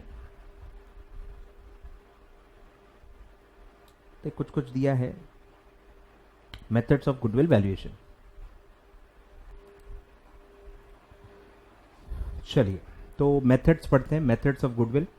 अब गुडविल आपको पता ही है, बेसिक बता देता हूं। गुडविल क्या है सर? इंटेंजिबल एसेट है, एक्स्ट्रा पैसा जो आप पे करते हो, कोई भी चीज अगर आप एक्वायर कर रहे हो, कोई कंपनी कोई बिजनेस को एक्वायर कर रहे हो, तो उसके बुक वैल्यू से ज्यादा अगर आप पैसा दे रहे हो, एक्सेस अमाउंट अगर आप पे कर रहे हो, that excess is treated as goodwill. Clear है? अमालगमेशन में भी गुडविल अराइज होती है, आपको पता ही होगा कि मर्जर मेथड है, या मर्जर में तो गुडविल आता नहीं है, आपको पता ही होगा। और जो परचेस मेथड है, करेक्ट, परचेस मेथड में अगर आप एक्स्ट्रा पैसा पे कर रहे हो तो वो होता है गुडविल। आई होप जो ओल्ड सिलेबस वाले बच्चे हैं उनको पता ही होगा, AS 14 में भी लिखा हुआ है अकाउंटिंग फॉर अमालगमेशन, उसमें 2 मेथड्स होते हैं, मर्जर और परचेस। ठीक है? परचेस मेथड में गुडविल अराइज होती है। क्लियर है? तो वो भी यही गुडविल है, वो भी राइट ऑफ होती है अलग से, इंटेंजिबल एसेट में मैं आपको बताऊंगा। तो गुडविल बेसिकली क्या है? Access payment. और आपने पार्टनरशिप अकाउंट्स में भी ये पढ़ा होगा, तब भी गुडविल अराइज होती है। ठीक है? Incoming partner, outgoing partner, disease partner, goodwill का डिस्ट्रीब्यूशन होता है, ये सब आपने पढ़ा होगा कि कब कब गुडविल अराइज होती है। क्लियर है? वो भी इसमें मैंने दिया हुआ है। ठीक है? कि पार्टनरशिप में नॉर्मली गुडविल का वैल्यूएशन ज्यादा होता है। Necessity of valuing the goodwill arises in connection with the following. Number 1, when there is a change in PSR ratio. आपस में अगर आप PSR रेशो बदल रहे हो, तो जो भी रेशो गेन कर रहा है, जिसका भी रेशो बढ़ रहा है, उसको गुडविल पे करनी पड़ती है उन पार्टनर्स को जिनका PSR रेशो कम हो रहा है। गेनिंग पार्टनर्स को, सैक्रिफाइसिंग पार्टनर्स को गुडविल देना पड़ता है। क्लियर है? तो चेंज इन PSR है, भले कोई आ नहीं रहा कोई जा नहीं रहा, सेम पार्टनर्स हैं, लेकिन अगर आप वो आपस में PSR रेशो बदल रहे हैं तो भी गुडविल का हिसाब किताब होगा, गुडविल का वैल्यूएशन करके गुडविल का पेमेंट करना होगा। फिर ऑब्वियसली नया पार्टनर आ रहा है तो उसको गुडविल लाना पड़ता है, तो गुडविल वैल्यू करेंगे। फिर एक कोई पार्टनर रिटायर या उसकी डेथ हो रही है, आउटगोइंग पार्टनर जिसको आप कहते हो, तब भी गुडविल वैल्यू होती है, ताकि रिटायरिंग या डिसीज पार्टनर के लीगल हेयर को आप दे सको। क्लियर है? या आप अमालगमेशन कर रहे हो। ठीक है? तो ये सब सर्कमस्टांसेस में गुडविल का वैल्यूएशन होता है। अब गुडविल पे किसका फर्क पड़ता है? गुडविल आपको पता ही होगा, ब्रांड नेम, गुडविल को ब्रांड भी आप कहते हो, आपका नाम, आपकी वैल्यू, रिकॉल वैल्यू, उसको भी आप गुडविल कहते हो। ठीक है? तो क्या क्या फैक्टर्स गुडविल को अफेक्ट करते हैं, क्या क्या चीजों से आपकी गुडविल डिराइव होती है, अफेक्ट होती है, ऊपर से बता देता हूं कि आप क्या इंडस्ट्री से बिलोंग करते हैं, आपकी हिस्ट्री क्या है, कितने साल आपको हुए हैं, जितने ज़्यादा साल हुए हैं उतना गुडविल आपका ज़्यादा होता है। रिस्क क्या है, आपकी इंडस्ट्री के रिस्क क्या हैं, फिर आपकी इंडस्ट्री का फ्यूचर क्या है, क्या प्रोस्पेक्ट्स हैं, कितना ग्रोथ होगा, कौन सी कंट्री में आप हो, कौन सी इंडस्ट्री में आप हो। जैसे हम डेवलपिंग कंट्री में तो सबको पता है इंफ्रास्ट्रक्चर, पावर सेक्टर, ये सब सेक्टर्स में बहुत ग्रोथ होगी। जैसे जैसे हम डेवलप होंगे ये सेक्टर्स को ग्रो होना ही पड़ेगा। हेल्थ केयर इंडस्ट्री है तो ये सब ग्रो होंगे। तो इंडस्ट्री भी आपको देखनी है कि आप कौन सी इंडस्ट्री से बिलोंग करते हो और उसका क्या फ्यूचर है। फिर आपका पास्ट परफॉर्मेंस कैसा है, पास्ट प्रॉफिट और डिविडेंड्स आपने कैसे बांटे हैं, एसेट्स कितने हैं आपके, लाइबिलिटीज कितना है, डेट मतलब कैपिटल स्ट्रक्चर क्या है, डेट टू इक्विटी रेशियो कितना है, रिस्क कम है कि रिस्क ज्यादा है, आपका लोकेशन, रेपुटेशन, साइज, टैक्सेशन आपका कैसा है, कौन से स्ट्रक्चर में आपका बिजनेस है, प्रोप्राइटरशिप है, पार्टनरशिप, एचयूएफ है या कंपनी है, बराबर, कितने नंबर ऑफ शेयर होल्डर्स हैं, यील्ड कितना आप देते हो अगर आप लिस्टेड हो तो, ठीक है। बहुत सारे देखो, ब्लॉक ऑफ शेयर्स, कितना ब्लॉक खरीद बेच रहे हो, जो मैंने आपको कहा था कि स्मॉल शेयर होल्डर हो या कंट्रोलिंग स्टेक है आपका तो साइज ऑफ ब्लॉक कितना आप खरीद बेच रहे हो उसके हिसाब से भी गुडविल पे फर्क पड़ता है। कोई काम का नहीं है, बस ऐसे ही एक पता होना चाहिए। अब आते हैं मेथड्स ऑफ गुडविल। तो सबसे पहला आता है सर एवरेज प्रॉफिट मेथड, ठीक है। अब यहां पे आप पढ़ोगे कि पास्ट से ही फ्यूचर को इवैल्यूएट किया जाता है, पास्ट प्रॉफिट्स ही फ्यूचर में रिपीट होंगे, आप ऐसा मानते हो? आपकी जो भी ऑपरेटिंग इनकम है, जो भी आपकी रेगुलर इनकम है, आज जो आप कमा रहे हो, अगर वो ऑपरेटिंग इनकम है आपकी तो वो हर साल रिपीट होगी। उसी को आप नॉर्मली क्या मान लोगे, फ्यूचर मेंटेनेबल प्रॉफिट। बार बार अब ये वर्ड आएगा, फ्यूचर मेंटेनेबल प्रॉफिट। नॉर्मली अगर आपके पास कोई एडिशनल इंफॉर्मेशन नहीं है, पास्ट और फ्यूचर में कुछ ज्यादा बदलाव नहीं हो रहा, एनवायरमेंट में, सर्कमस्टांसेस में, गवर्नमेंट पॉलिसी में कुछ भी ज्यादा बदलाव नहीं है, तो नॉर्मली आप आपके जो पास्ट एवरेज प्रॉफिट्स हैं उसी को आप फ्यूचर मेंटेनेबल प्रॉफिट अज्यूम कर लेते हो। लेकिन काफी बार आपके पास एडिशनल इंफॉर्मेशन होती है कि पास्ट में जो आपने इनकम कैलकुलेट की है, कुछ उसमें से ऐसी इनकम्स हैं जो आगे चल के रिपीट नहीं होंगी, वो नॉन ऑपरेटिंग इनकम या नॉन ऑपरेटिंग एक्सपेंसेस होते हैं, या एक्सटर्नल एनवायरनमेंट बदल रहा है, इनकम टैक्स के रेट बदल रहे हैं, आपका कुछ एडिशनल खर्चा नया शुरू होने वाला है, या कोई नई स्ट्रीम ऑफ इनकम चालू होने वाली है जो आपने अभी पास में काउंट ही नहीं की है। तो ऐसे चेंजेस को आपको इफेक्ट देना है, पास्ट के प्रॉफिट्स को ये सब इफेक्ट देके आप उसको कन्वर्ट करते हो इनटू फ्यूचर मेंटेनेबल प्रॉफिट। तो गुडविल में हमको एक्चुअली क्या चाहिए, जो भी हमारी बिजनेस परचेस कर रहा है, जो सामने वाला गुडविल हमको पे कर रहा है, उसके पैसे दे रहा है, वो काय में इंटरेस्टेड है, वो फ्यूचर के प्रॉफिट्स में इंटरेस्टेड है। हमारा बिजनेस खरीदने के बाद वो कितना कमाएगा उसको वो चाहिए, तो उसी को कहते हैं फ्यूचर मेंटेनेबल प्रॉफिट। क्लियर है? तो एवरेज प्रॉफिट मेथड पहला मेथड है, ठीक है। दो टाइप के एवरेज होते हैं, पास्ट प्रॉफिट्स आपको दिए रहते हैं 3 साल 5 साल के, अगर उसमें कोई ट्रेंड है, ट्रेंड दो प्रकार के होते हैं, इंक्रीजिंग ट्रेंड, हर साल प्रॉफिट बढ़ते जा रहा है, भले थोड़ा थोड़ा ही सही पर वो बढ़ रहा है, कॉन्स्टेंटली अगर बढ़ रहा है तो आप उसको इंक्रीजिंग ट्रेंड कहते हो, और अगर वो कॉन्स्टेंटली डिक्रीज होते जा रहा है तो आप उसको कहोगे डिक्लाइनिंग ट्रेंड। तो अगर कोई ट्रेंड है तो आपको वेटेड एवरेज लेना होता है। कैसे लेते हैं मैं आपको क्वेश्चन में बताऊंगा, तो आपको ध्यान देना है, जब भी आपको पास्ट प्रॉफिट्स दिए हुए हैं, वो एवरेज प्रॉफिट मेथड हो, सुपर प्रॉफिट मेथड हो, दोनों मेथड्स में पास्ट प्रॉफिट्स आपको दिए जा सकते हैं। तो जब भी आपको पास्ट के प्रॉफिट्स दिए 2 या 3 या 4 साल के, आपको उसमें पहले क्या चेक करना होगा कि उसमें कोई ट्रेंड है क्या। ट्रेंड है तो फिर आपको वेटेड एवरेज लेना है, और अगर कोई ट्रेंड नहीं है, मतलब वो प्रॉफिट फ्लक्चुएट हो रहे हैं, कभी बढ़ रहे हैं कभी कम हो रहे हैं, पहले कम हो रहे हैं बाद में बढ़ रहे हैं, या पहले बढ़ रहे हैं बाद में कम हो रहे हैं, तो अगर फ्लक्चुएटिंग ट्रेंड है तो आपको क्या लेना है, सिंपल एवरेज। सिंपल एवरेज कैसे लेते हैं, सबको ऐड करो और जितने नंबर्स हैं उतने से आप डिवाइड करो। 4 साल के प्रॉफिट्स हैं तो चारों को ऐड कर दो और 4 से डिवाइड कर दो, क्योंकि 4 साल के 4 नंबर्स आपको दिए हैं, तो सिंपल एवरेज लेना है। तो ये आपको ध्यान देना है। क्लियर है? अब गुडविल कैसे निकलेगी, तो गुडविल का फॉर्मूला है एवरेज प्रॉफिट्स जो आप निकालोगे वेटेड एवरेज से या सिंपल एवरेज से, फिर उसको एडजस्ट भी करोगे, मतलब एवरेज प्रॉफिट्स को ही आपको यहां क्या मानना है, फ्यूचर मेंटेनेबल प्रॉफिट्स। इसी को आप क्या कह रहे हो, फ्यूचर मेंटेनेबल प्रॉफिट्स। तो कुछ एडजस्टमेंट्स होते हैं जो मैं आपको अलग से बताऊंगा क्वेश्चंस में, तो एडजस्ट करने के बाद जो एफएमपी आएगा, फ्यूचर मेंटेनेबल प्रॉफिट्स आएगा, उसको आप मल्टीप्लाई करो number of years of purchase से। अब ये भी काफी बच्चों को नहीं पता होता number of years of purchase क्या है। अब गुडविल कोई एक नंबर ऑफ ईयर्स के लिए नहीं होती है, गुडविल हमेशा के लिए होती है। गुडविल हमेशा के लिए होती है, कोई 4-5 साल के लिए भाड़े पे थोड़ी ले रहे हैं, वो कोई रेंटल थोड़ी है, पूरा खरीद लिया है, जिंदगी भर जब तक मैं बिजनेस करूंगा तब तक वो चलते रहेगा। लेकिन ये जो एक्स्ट्रा प्रॉफिट आपको मिल रहे हैं या ये जो एवरेज प्रॉफिट्स हैं, ये कितने साल तक सस्टेन होंगे, ये होता है number of years of purchase. ऐसा लिटरल मीनिंग नहीं है उसका कि number of years of purchase, कितने सालों के लिए आपने खरीदा है, उसका ऐसा मतलब नहीं होता है। जो बिजनेस आपने खरीदा है उसके जो एक्चुअल प्रॉफिट्स हैं वो कितने साल तक चलेंगे, आपकी क्या एक्सपेक्टेशन है कि जो लेवल ऑफ प्रॉफिट्स अभी हो रहे हैं वो कितने साल तक टिकेंगे आपके बिजनेस टेक ओवर करने के बाद, वो होता है number of years of purchase. तो ये मल्टीप्लाई करके वैल्यू आती है और उतना गुडविल सामने वाला आपको पे करता है। क्लियर है? तो ये होता है एवरेज प्रॉफिट मेथड। अब इसमें सबसे बड़ी जो खामी है वो ये है कि आपने time value of money consider ही नहीं किया कि ये प्रॉफिट फ्यूचर के हैं। जो गुडविल खरीद रहा है, जो बिजनेस खरीद रहा है, उसको ये प्रॉफिट फ्यूचर में मिलने वाले। गुडविल वो आज दे रहा है, आज खरीदते वक्त ही पूरा गुडविल दे रहा है, तो उसको जो फ्यूचर में मिलने वाला है वो उसकी प्रेजेंट वैल्यू निकाल के देना चाहिए। Time value of money consider करना चाहिए ना। अगर मुझे 50,000 4-5 साल तक मिलने वाले हैं और मैं सीधे वो 2 लाख या 2.5 लाख रुपए आज ही दे दूंगा, तो ये तो गलत है ना। टाइम वैल्यू ऑफ मनी तो मतलब मैंने कंसिडर ही नहीं किया, जबकि वो 50-50 हजार को मुझे आज की वैल्यू पे लाके आज के वैल्यू के हिसाब से पेमेंट करना चाहिए, क्योंकि मैं पे आज कर रहा हूं, मुझे रिसीव बाद में हो रहा है।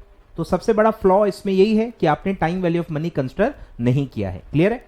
और प्रॉफिट्स का जो एक फ्लॉ होता है कि प्रॉफिट मेथड ऑफ अकाउंटिंग के हिसाब से होता है, उसमें अकाउंटिंग ट्रीटमेंट्स आपने कैसी दी है, कंसिस्टेंटली उसको फॉलो किया है कि नहीं किया है, तो वो थोड़ा सा वो ड्रॉबैक प्रॉफिट का रहता ही रहता है कि ये कैश फ्लो नहीं है। आप गुडविल कैश फ्लो के हिसाब से वैल्यू नहीं कर रहे हैं, आप प्रॉफिट के बेस पे वैल्यू कर रहे हो, तो जो प्रॉफिट्स में फ्लॉज होते हैं वो इसमें भी फ्लॉ होंगे ही होंगे। क्लियर है? अब आते हैं सुपर प्रॉफिट मेथड। ठीक है? तो ये भी सेम पिछले मेथड के फ्लॉ से चालू होता है कि अगर मैं गुडविल दे ही रहा हूं तो मैं पूरे प्रॉफिट्स पे क्यों दे रहा हूं? सोच के देखो, मैं जितना भी कमा रहा हूं पूरा का पूरा गुडविल क्यों दूंगा भाई? सिर्फ एक्स्ट्रा प्रॉफिट्स के लिए मुझे गुडविल देना चाहिए ना, क्योंकि मैं बिजनेस फ्री में थोड़ी खरीद रहा हूं, मैं बिजनेस का एक वैल्यू भी तो दे रहा हूं ना। ओवर एंड अबव मैं गुडविल दे रहा हूं।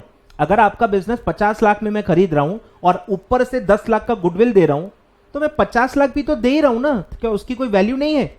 उसके वजह से कोई प्रॉफिट्स मुझे नहीं मिलने चाहिए? तो ये आर्ग्यूमेंट होता है कि goodwill is for extra profits.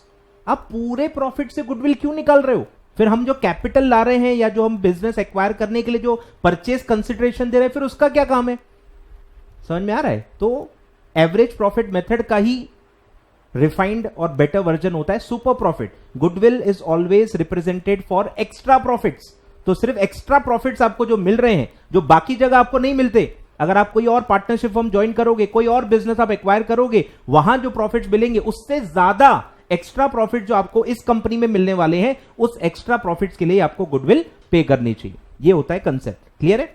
तो इसीलिए इसका बेस आता है सुपर प्रॉफिट, यानी extra profits as compare to the other players in the same industry. Same level के सेम इंडस्ट्री में जो दूसरे प्लेयर्स कमा के दे रहे हैं, उसके कंपैरिजन में कितना एक्स्ट्रा प्रॉफिट मिल रहा है, उसको मैं यूज करूंगा for valuation of goodwill. Clear है? तो मतलब सबसे पहले क्या निकालना है? सबसे पहले आपको निकालना है सुपर प्रॉफिट, एक्स्ट्रा प्रॉफिट। मतलब दो अलग अलग प्रॉफिट चाहिए, मेरा प्रॉफिट और बाकी लोगों का प्रॉफिट। मेरी इंडस्ट्री में जो बाकी प्लेयर्स हैं, जो कंपेरेबल कंपनीज हैं, उनका प्रॉफिट, या इंडस्ट्री का एवरेज भी ले सकते हो। तो मेरा प्रॉफिट, उनका प्रॉफिट। मेरा प्रॉफिट अगर ज्यादा है तभी तो सुपर प्रॉफिट आएगा, अगर मेरा प्रॉफिट उनसे कम है तो सुपर प्रॉफिट तो नेगेटिव आएगा। फिर काई की गुडविल? आप तो बाकी से भी कम मतलब कमा रहे हो, तो काई की गुडविल हो ना आपको? गुडविल आप कब मांग सकते हो? जब आप बाकी लोगों से ज्यादा कमा रहे हो। क्लियर है? तो सबसे पहले निकलेगा sir super profit, which is average profits, यानी मेरे profits same future maintainable profits में निकालूंगा, मेरे एवरेज प्रॉफिट्स माइनस उन लोगों के प्रॉफिट्स। अब सबसे बड़ी जो बात यहां पे आपको ध्यान रखनी है कि मेरा जो इन्वेस्टमेंट है, मैं ये एवरेज प्रॉफिट्स किस पे कमा रहा हूं? मेरे कैपिटल एम्प्लॉयड पे, मेरे इन्वेस्टमेंट पे। तो जो दूसरी कंपनी में सिलेक्ट करूंगा उसकी इन्वेस्टमेंट भी मेरे जितनी होनी चाहिए, कि मेरे जितने लागत पे, मेरे जितने कैपिटल पे वो कितना कमाएंगे। और मैं कितना कमा रहा हूं सेम कैपिटल पे, ठीक है। तो यहां ध्यान रखना है सुपर प्रॉफिट मेथड में क्या है, बेस सेम होना चाहिए और यहां बेस क्या है, कैपिटल एम्प्लॉयड। सेम कैपिटल पे हम कितना प्रॉफिट कमा रहे हैं, सेम कैपिटल पे अगर मैं ज्यादा कमा रहा हूं तो मैं अच्छा बिजनेस कर रहा हूं और मुझे गुडविल का पैसा मिलना चाहिए। क्लियर है? तो मेरा प्रॉफिट माइनस उनका प्रॉफिट, मेरा प्रॉफिट भी मेरे कैपिटल एम्प्लॉयड पे आएगा, उनका प्रॉफिट भी मेरे कैपिटल एम्प्लॉयड पे ही आएगा। मेरे जितना कैपिटल अगर वो लगाएंगे तो वो कितना कमाएंगे, उसको कहते हैं नॉर्मल प्रॉफिट्स। ठीक है, तो नॉर्मल प्रॉफिट्स कैसे आएंगे सर, एक्चुअल कैपिटल एम्प्लॉयड यानी मेरे जितना कैपिटल एम्प्लॉयड इनटू उनका rate of return, normal rate of return. आए ख्याल में? मेरा कैपिटल जितने पे मैं मेरा प्रॉफिट कमा रहा हूं, अगर मेरा 10 लाख का कैपिटल है और मैं उस पर 1 लाख कमा रहा हूं तो 10 लाख पे वो कितना कमाएंगे, उनका रेट ऑफ रिटर्न आपको दिया रहेगा। सपोज उनका रेट ऑफ रिटर्न दिया है 8%, तो 10 लाख पे वो कितना कमाएंगे, 10 लाख इंटू 8% तो वो आएगा 80,000। और आप उन्हीं 10 लाख पे कितना कमा रहे हो, 1 लाख, तो आपका सुपर प्रॉफिट कितना हुआ, 20,000। इस तरह से आपको कैलकुलेशन करना है। ठीक है, बेस सेम रखना है, base is actual capital employed. Clear है? तो मेरे कैपिटल पे वो कितना कमाएंगे उसको कहते हैं नॉर्मल प्रॉफिट्स, और फिर मेरे प्रॉफिट्स में से उनके प्रॉफिट्स माइनस कर दूंगा। अगर पॉजिटिव आंसर आ रहा है मतलब सुपर प्रॉफिट है, मैं बाकी लोगों से ज्यादा कमा रहा हूं, और उसी को मैं यूज करूंगा for valuation of goodwill. Clear है? और फिर नॉर्मल फॉर्मूला जो है super profits into number of years of purchase की। ये एक्स्ट्रा प्रॉफिट्स मैं कितने सालों तक कमाऊंगा, जिंदगी भर तक नहीं चलते, ये जिंदगी भर तक नहीं चलते, एक रीजनेबल नंबर ऑफ ईयर्स तक ही आप ये परफॉर्मेंस को रिपीट कर सकते हो। क्लियर है? तो वो number of years of purchase का एस्टिमेट आपको निकालना होता है। तो सुपर प्रॉफिट जो कि 1 ही साल का है into number of years of purchase, जितने समय तक ये रिपीट होगा और ये जो वैल्यू आएगी उतना गुडविल आपको वैल्यू करना चाहिए। क्लियर है? तो फॉर्मूला तो सेम ही है, वहां एवरेज प्रॉफिट लेना था, यहां सुपर प्रॉफिट लेना है। कंसेप्ट समझो, वहां एवरेज प्रॉफिट लेना था, यहां सुपर प्रॉफिट लेना है। फॉर्मूला तो सेम ही है, बस सुपर प्रॉफिट कैसे निकलेंगे, मेरा प्रॉफिट माइनस उनका प्रॉफिट। अब मेरा प्रॉफिट तो मुझे पता है, मेरा प्रॉफिट तो मुझे पता ही होगा ना, उनका प्रॉफिट कैसे निकलेगा, उनका प्रॉफिट सिर्फ आपको कैलकुलेट करना है कि मेरी कैपिटल पे उनका रेट ऑफ रिटर्न अप्लाई करना है, मेरी कैपिटल पे उनका रेट ऑफ रिटर्न अप्लाई करना है, तो उनका नॉर्मल प्रॉफिट आपको पता चल जाएगा। क्लियर है? समझ में आ रहा है? कमेंट करो, कमेंट कमेंट कमेंट।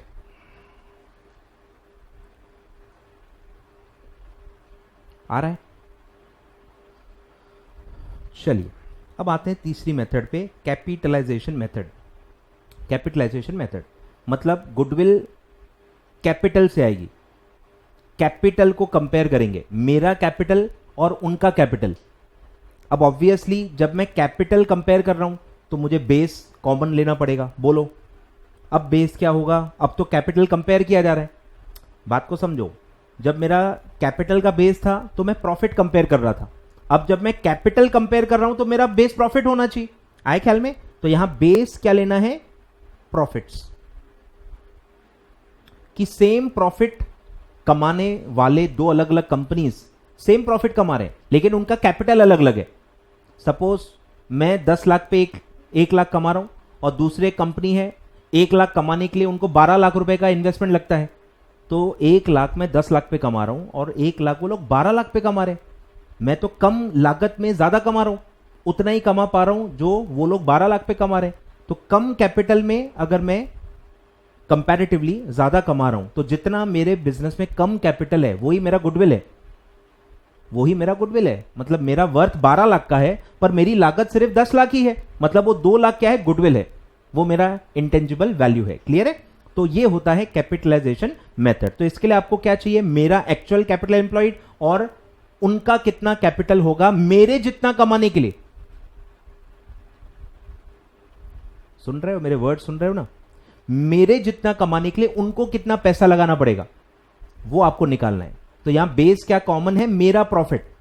मेरे प्रॉफिट मैं किस पे कमा रहा हूं, मेरे कैपिटल पे। मेरा कैपिटल तो मुझे पता ही होगा, मेरा प्रॉफिट भी मुझे पता ही होगा। मुझे सिर्फ क्या करना है, मेरे प्रॉफिट्स, मेरे जितने प्रॉफिट्स कमाने के लिए उनको कितना इन्वेस्टमेंट करना पड़ेगा, कितना कैपिटल लगाना पड़ेगा, वो बस मुझे निकालना है। फॉर्मूला वही है, फॉर्मूला वही है सर। अरे यही फॉर्मूला है, यही फॉर्मूला यूज करना है। घुमाओ इसको, देखो क्या फॉर्मूला है, ये फॉर्मूला है। अब बस एक्चुअल कैपिटल एम्प्लॉयड को मैं नाम क्या दे दूंगा, नॉर्मल कैपिटल एम्प्लॉयड। कि नॉर्मल कैपिटल एम्प्लॉयड कैसे आएगा, मेरे जितने प्रॉफिट्स, मेरे एवरेज प्रॉफिट्स डिवाइडेड बाय उनका रेट ऑफ रिटर्न, मेरे प्रॉफिट्स डिवाइडेड बाय उनका रेट ऑफ रिटर्न, तो वो आएगा उनका कैपिटल एम्प्लॉयड, उनका नॉर्मल कैपिटल एम्प्लॉयड। क्लियर है, मेरे जितने प्रॉफिट्स कमाने के लिए उनको कितनी लागत लगानी पड़ेगी, तो वो है नॉर्मल कैपिटल एम्प्लॉयड। तो कैसे गुडविल आएगा, normal capital employed minus actual capital employed. अब यहां बात समझना है कि गुडविल कब आएगी, जब मेरा कैपिटल कम है, कम कैपिटल पे मैं ज्यादा कमाऊंगा तभी तो गुडविल आएगी ना। कम पैसा लगा के मैं उतना ही कमा रहा हूं जितना बाकी लोग ज्यादा कैपिटल लगा के कर रहे हैं, तभी गुडविल आएगी। तो वैल्यू बड़ी किसकी आएगी, नॉर्मल कैपिटल एम्प्लॉयड की, उनको ज्यादा कैपिटल लगाना पड़ रहा है, तो बड़ी वैल्यू माइनस छोटी वैल्यू, नॉर्मल माइनस एक्चुअल। तो जो मैंने एग्जांपल दिया था 12 लाख माइनस 10 लाख, तो मेरा गुडविल आएगा 2 लाख। क्लियर है, समझ में आ रहा है। चलिए क्वेश्चंस में तो मैं और बताऊंगा ही आपको, ठीक है, समझ में आ रहा है। चलिए तो ये तीनों मेथड्स मैंने आपको बता दिया, एडजस्टमेंट्स भी सब बताऊंगा मैं, टेंशन मत लो, हर चीज का समय आने दो, ठीक है, समय आने दो। अब एक एन्युटी मेथड भी है, वो अभी मैं नहीं बता रहा, मैं बाद में बताऊंगा, क्वेश्चन कराते वक्त समझाऊंगा, क्योंकि आपको अभी एन्युटी फैक्टर वही समझाना मुश्किल काम है, क्वेश्चन में आपको बहुत आसानी से समझ में आ जाएगा, तो मैं बाद में बताऊंगा। फिर ये भी मैं क्वेश्चंस में बताऊंगा, ठीक है। ये तो मैं बता ही चुका हूँ, सिंपल एवरेज, वेटेड एवरेज, कि अगर कोई ट्रेंड नहीं है, there is not any definite trend, trend ही नहीं है, फ्लक्चुएट हो रहे हैं प्रॉफिट्स, तो आप क्या लो, सिंपल एवरेज। और अगर कोई ट्रेंड है, इंक्रीजिंग या डिक्रीजिंग ट्रेंड है, तो आपको वेटेड एवरेज लेना है। सर ये कैसे लेते हैं, मैं क्वेश्चन में बताऊंगा, क्वेश्चन में सब बताऊंगा, ठीक है। तो कुछ कुछ चीजें मैं क्वेश्चंस में आपको पढ़ा के फिर यहां पे बार बार थ्योरी में लेके आऊंगा, ठीक है। ये भी मैं बता चुका हूं, ठीक है, नेट एसेट मेथड,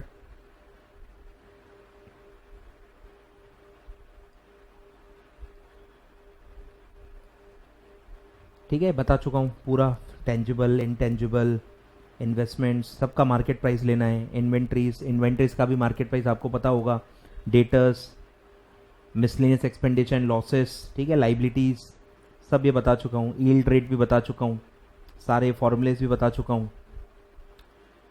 ठीक है। सेम फ्यूचर मेंटेनेबल प्रॉफिट्स में क्या क्या एडजस्टमेंट होते हैं वो सब मैं आपको क्वेश्चंस में, जब हम क्वेश्चन पढ़ेंगे तब मैं आपको यहाँ पे रीड करवा के करवाऊंगा। और फिर हमने पढ़ा था फेयर वैल्यू मेथड, ठीक है, ये उसका फॉर्मूला है, ड्यूअल मेथड कहते हैं, ठीक है, और गवर्नमेंट वाले इसमें वेल टैक्स पर्पस के लिए यूज होता है, ठीक है। फिर इंटेंजिबल में बाद में पढ़ाऊंगा, ठीक है। तो ये हो गया। अब आते हैं सर, कुछ कुछ मैं क्वेश्चंस बताता हूं, चलो क्वेश्चंस पे आ जाओ, अभी एमसीक्यू पे आ जाओ, एमसीक्यू पे आ जाओ, चलो, ठीक है। ये जैसे भारी है तो अपन ये बाद में देखेंगे, पहले मैं इजी इजी स्टार्ट करता हूं, चलो आ जाओ, इजी इजी पहले करते हैं।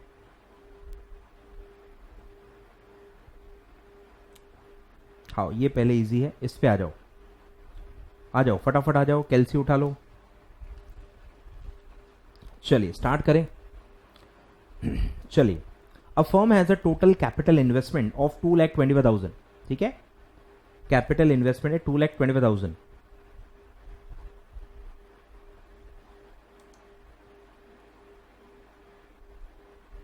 क्या हो रहा है भाई,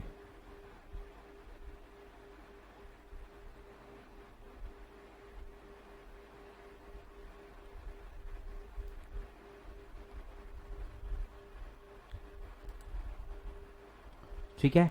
चलिए, total investment of 2,25,000, the firm earn net profit during the last 4 years 35,000, 40,000, 60,000, 50,000। बताओ ट्रेंड है क्या, बोलो ट्रेंड दिख रहा है, कमेंट करो, ट्रेंड है कि नहीं है, बोलो। 35 से 40 हो रहा है, बढ़ रहा है, 40 से 60 हो रहा है, बढ़ रहा है, लेकिन 60 के बाद कम हो रहा है, तो कुछ साल बढ़ रहा है फिर कम हो रहा है, तो ये क्या होगा, फ्लक्चुएटिंग ट्रेंड होगा, और इसीलिए हम क्या लेंगे, सिंपल एवरेज। हम क्या लेंगे, सिंपल एवरेज। क्लियर है? The fair return on the net capital is 15%। बाकी लोग कितना कमा रहे, NRR यही होता है कि बाकी लोग 1 रुपये पे कितना कमा रहे हैं, उनका rate of return on investment कितना है, 15%। 15% उनका NRR है, ठीक है, नॉर्मल रेट ऑफ रिटर्न। तो बताइए value of goodwill if it based on 3 years of purchase of average super profit of past 4 years। बोलो, 3 years का परचेज है और सुपर प्रॉफिट मेथड से आपको निकालना है। क्लियर है? बोलो, तो सबसे पहले आपको आपके प्रॉफिट निकालना है। मेरे प्रॉफिट भी दिए नहीं है, मुझे एवरेज निकालना पड़ेगा, तो पहले मैं मेरे प्रॉफिट निकालूंगा, फिर उनके प्रॉफिट निकालूंगा, फिर निकलेगा मेरा सुपर प्रॉफिट, और उसको फिर मैं इंटू 3 कर दूंगा। 3 years ऑफ परचेज दिया हुआ है। क्लियर है? बोलो, सबसे पहला स्टेप एवरेज प्रॉफिट्स। बोलो sir, average profits, simple average लेना है, मैंने बता दिया, चारों को ऐड कर दो, डिवाइडेड बाय 4। बोलो, 35,000 प्लस 40,000 प्लस 60,000। कमेंट कर दो भाई कितना आ रहा है। कुछ लोग बहुत फास्ट होते हैं, फटाफट बता दो। चलो, 35 plus 40 plus 60 plus 50 divided by 4, 46.25 यानी 46,250 आ रहा है। अब निकालो नॉर्मल प्रॉफिट। बोलो, नॉर्मल प्रॉफिट का क्या मतलब है कि मेरे जितने इन्वेस्टमेंट पे वो लोग कितना कमाएंगे। तो कैपिटल किसका होना चाहिए, मेरा। मेरे कैपिटल पे मैंने मेरा प्रॉफिट कमाया, 46,250 किस पे कमाया, मेरे कैपिटल पे। तो मेरे कैपिटल पे वो कितना कमाएंगे। तो बोलो, मेरा कैपिटल कितना है, 2,25,000 दिया हुआ है, इनटू उनका रेट ऑफ रिटर्न कितना है, 15% दिया हुआ है। बोलो, तो ये आएगा normal profit, 2,25,000 into 15%, that will come to 33,750। तो 2,25,000 पे मैं 46,250 कमा रहा हूं, और 2,25,000 में वो कितना कमाएंगे, 33,750। तो मैं एक्स्ट्रा कमा रहा हूं, तो वो ही होगा सुपर प्रॉफिट। बोलो, कितने में सुपर प्रॉफिट्स कमा रहा हूं,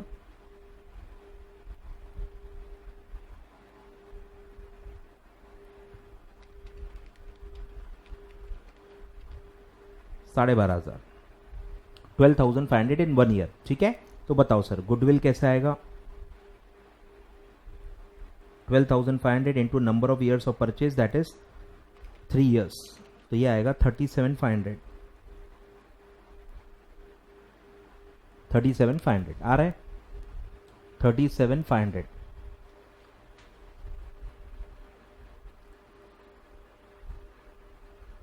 $37,500 आ रहा है। ठीक है, तो स्टेप्स आपको समझना है। मेरे प्रॉफिट्स, उनके प्रॉफिट्स, माइनस कर लो super profits, into number of years of purchase goodwill. Clear है? चलिए सर, अब ये वाला क्वेश्चन करते हैं। हल्का सा इसमें एडजस्टमेंट अलग है, बस है ये भी सेम, एक माइनर चीज बस आपको यहां पे ध्यान देनी है। आ जाइए, compute the amount of goodwill based on 3 years of purchase of super profits. ठीक है, number of years of purchase भी दिया है, मेथड का नाम भी दिया है सुपर प्रॉफिट। अब डायरेक्टली आपको देखो दिया है फ्यूचर मेंटेनेबल प्रॉफिट, यानी आपका प्रॉफिट, लेकिन दिया है आफ्टर टैक्स। आपका प्रॉफिट आफ्टर टैक्स है 15 lakhs, normal pre tax rate of return है 20%। बस ये आपको ध्यान देना है कि आपके प्रॉफिट्स आफ्टर टैक्स हैं, उनका प्रॉफिट का जो रेट ऑफ रिटर्न है वो प्री टैक्स है, उनको आपको पहले टैक्स माइनस करना पड़ेगा। सुपर प्रॉफिट निकालने के पहले उनका प्रॉफिट भी आफ्टर टैक्स वाला निकालना पड़ेगा, फिर आपके आफ्टर टैक्स प्रॉफिट से उनका आफ्टर टैक्स प्रॉफिट माइनस करना है, तो आपको सुपर प्रॉफिट आफ्टर टैक्स आएगा। क्लियर है? और आपका कैपिटल एम्प्लॉयड दिया हुआ है 60 लाख रुपीस, और टैक्स रेट इसीलिए दिया हुआ है 30%। क्लियर है? तो सब आफ्टर टैक्स ही चाहिए अपने को। बोलो, तो मेरा प्रॉफिट आफ्टर टैक्स तो दिया हुआ है, पहला स्टेप खत्म हो गया। पहला स्टेप कुछ कैलकुलेट करना ही नहीं है, डायरेक्टली आफ्टर टैक्स आपका प्रॉफिट आपको दिया हुआ है। तो पहला स्टेप यहां पे क्या होगा, नॉर्मल प्रॉफिट आपको निकालना है। बोलो, नॉर्मल प्रॉफिट कैसे आएगा, मेरा capital, actual capital employed into उनका NRR जो कि प्री टैक्स है, अलग से फिर अपन टैक्स माइनस करेंगे। बोलो, तो 60 lakhs पे वो लोग 20% कमाएंगे, यानी कि 12 लाख रुपए कमाएंगे, पर ये क्या है, प्री टैक्स है। इसमें से पोस्ट टैक्स इसको कन्वर्ट करो, पोस्ट टैक्स प्रॉफिट्स, यानी कि pre tax profit minus tax यानी कि 30%, कितना आएगा बोलो? 12 lakhs minus 30%, that comes to 8,40,000। ठीक है, तो अब हम कंपेयर कर सकते हैं। तो मैं 60 लैक्स पे 15 लैक्स कमा रहा हूं, 60 लाख की लागत पे मैं 15 लाख रुपए कमा रहा हूं, और बाकी लोग क्या करेंगे? 60 लाख अगर लगाएंगे तो वो कितना कमाएंगे? 8,40,000, 8,40,000 ही वो सिर्फ कमाएंगे, मैं ज्यादा कमा रहा हूं, और that are my super profits. तो वो निकाल लो।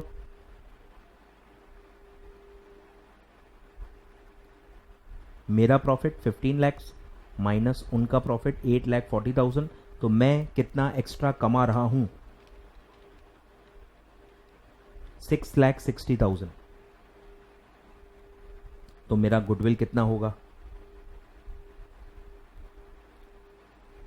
Super profits into number of years of purchase, तो आएगा 19,80,000, 19,80,000, 19,80,000 आ रहा है? कमेंट करो। 19,80,000, ठीक है, आ रहा है? कमेंट करो।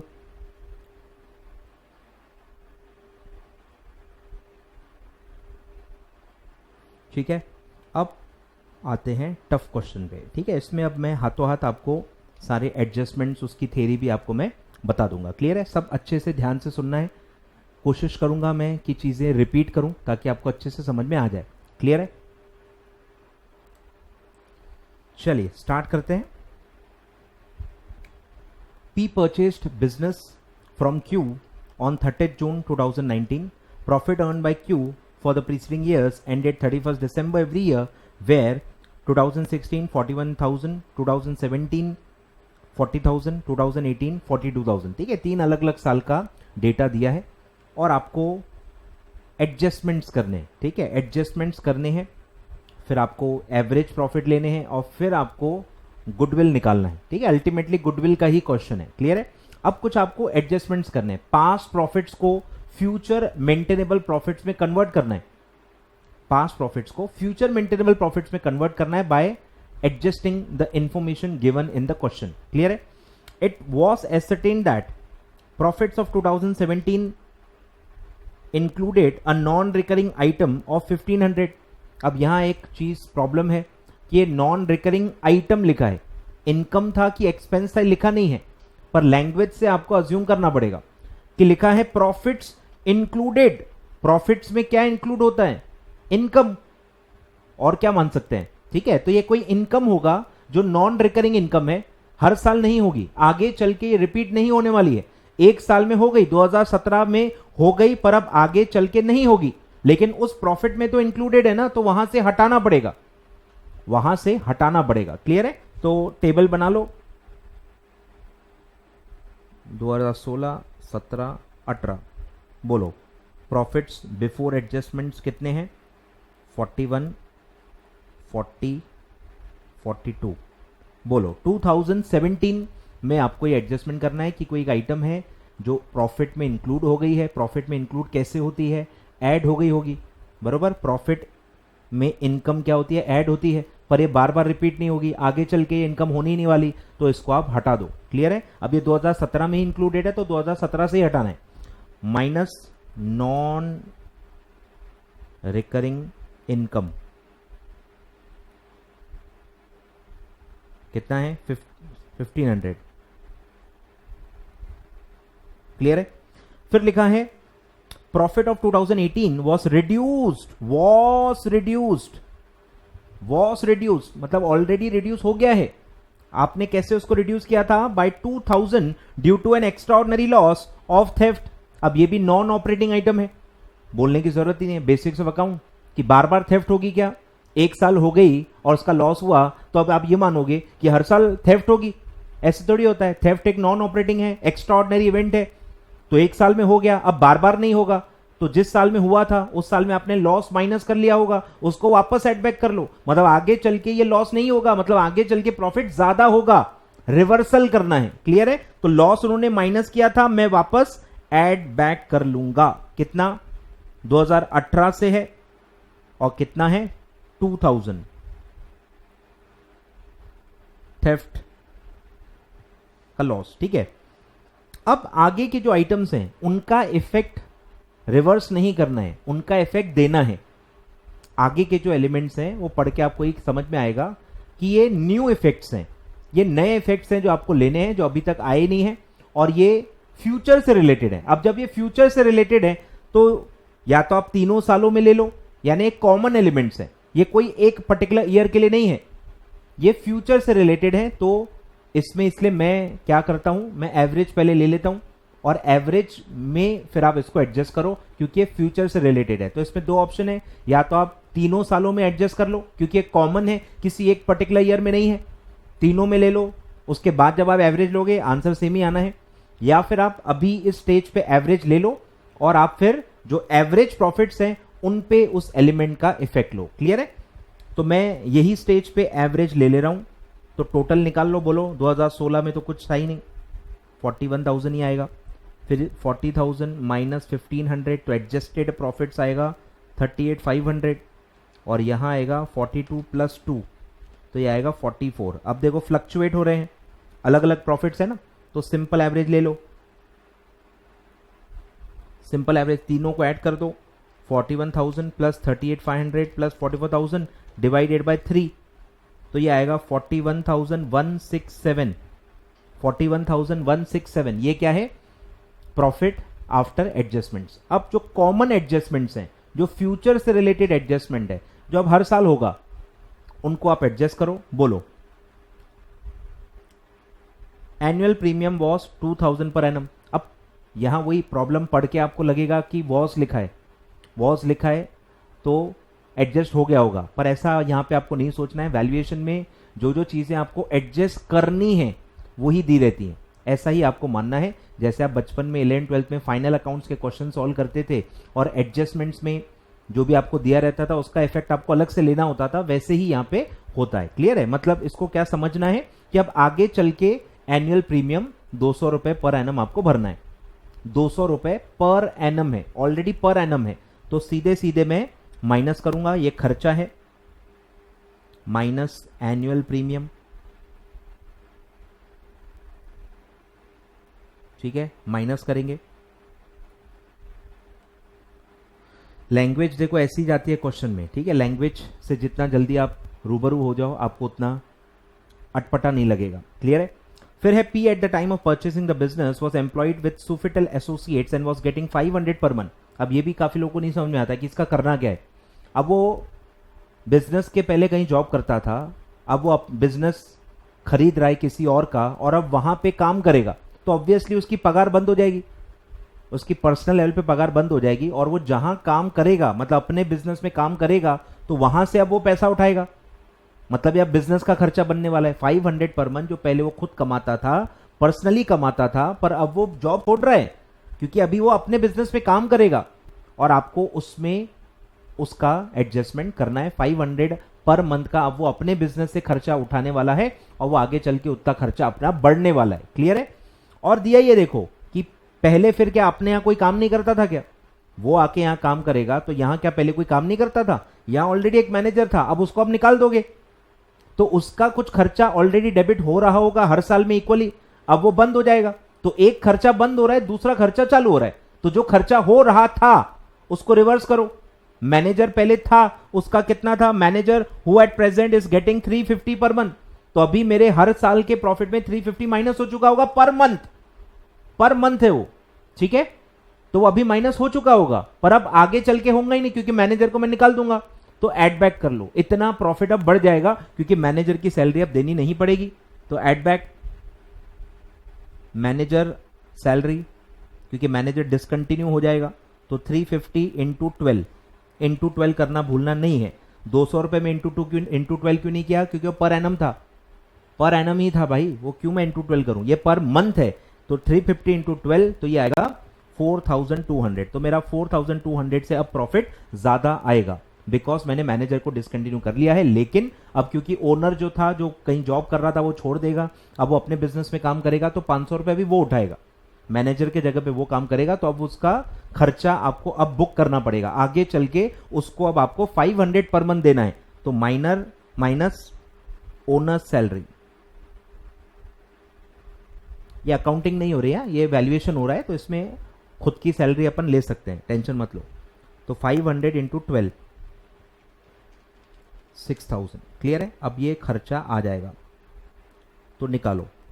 आफ्टर एडजस्टमेंट क्या प्रॉफिट होगा, 41,167 माइनस 200 प्लस 4,200 माइनस 6,000, तो ये आएगा 39,167। तो ये मेरा है average profits after all adjustments, clear है।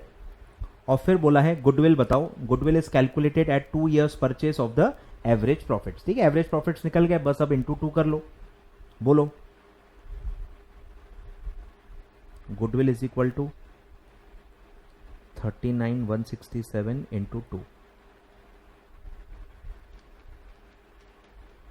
तो ये आएगा 78,334, क्लियर है।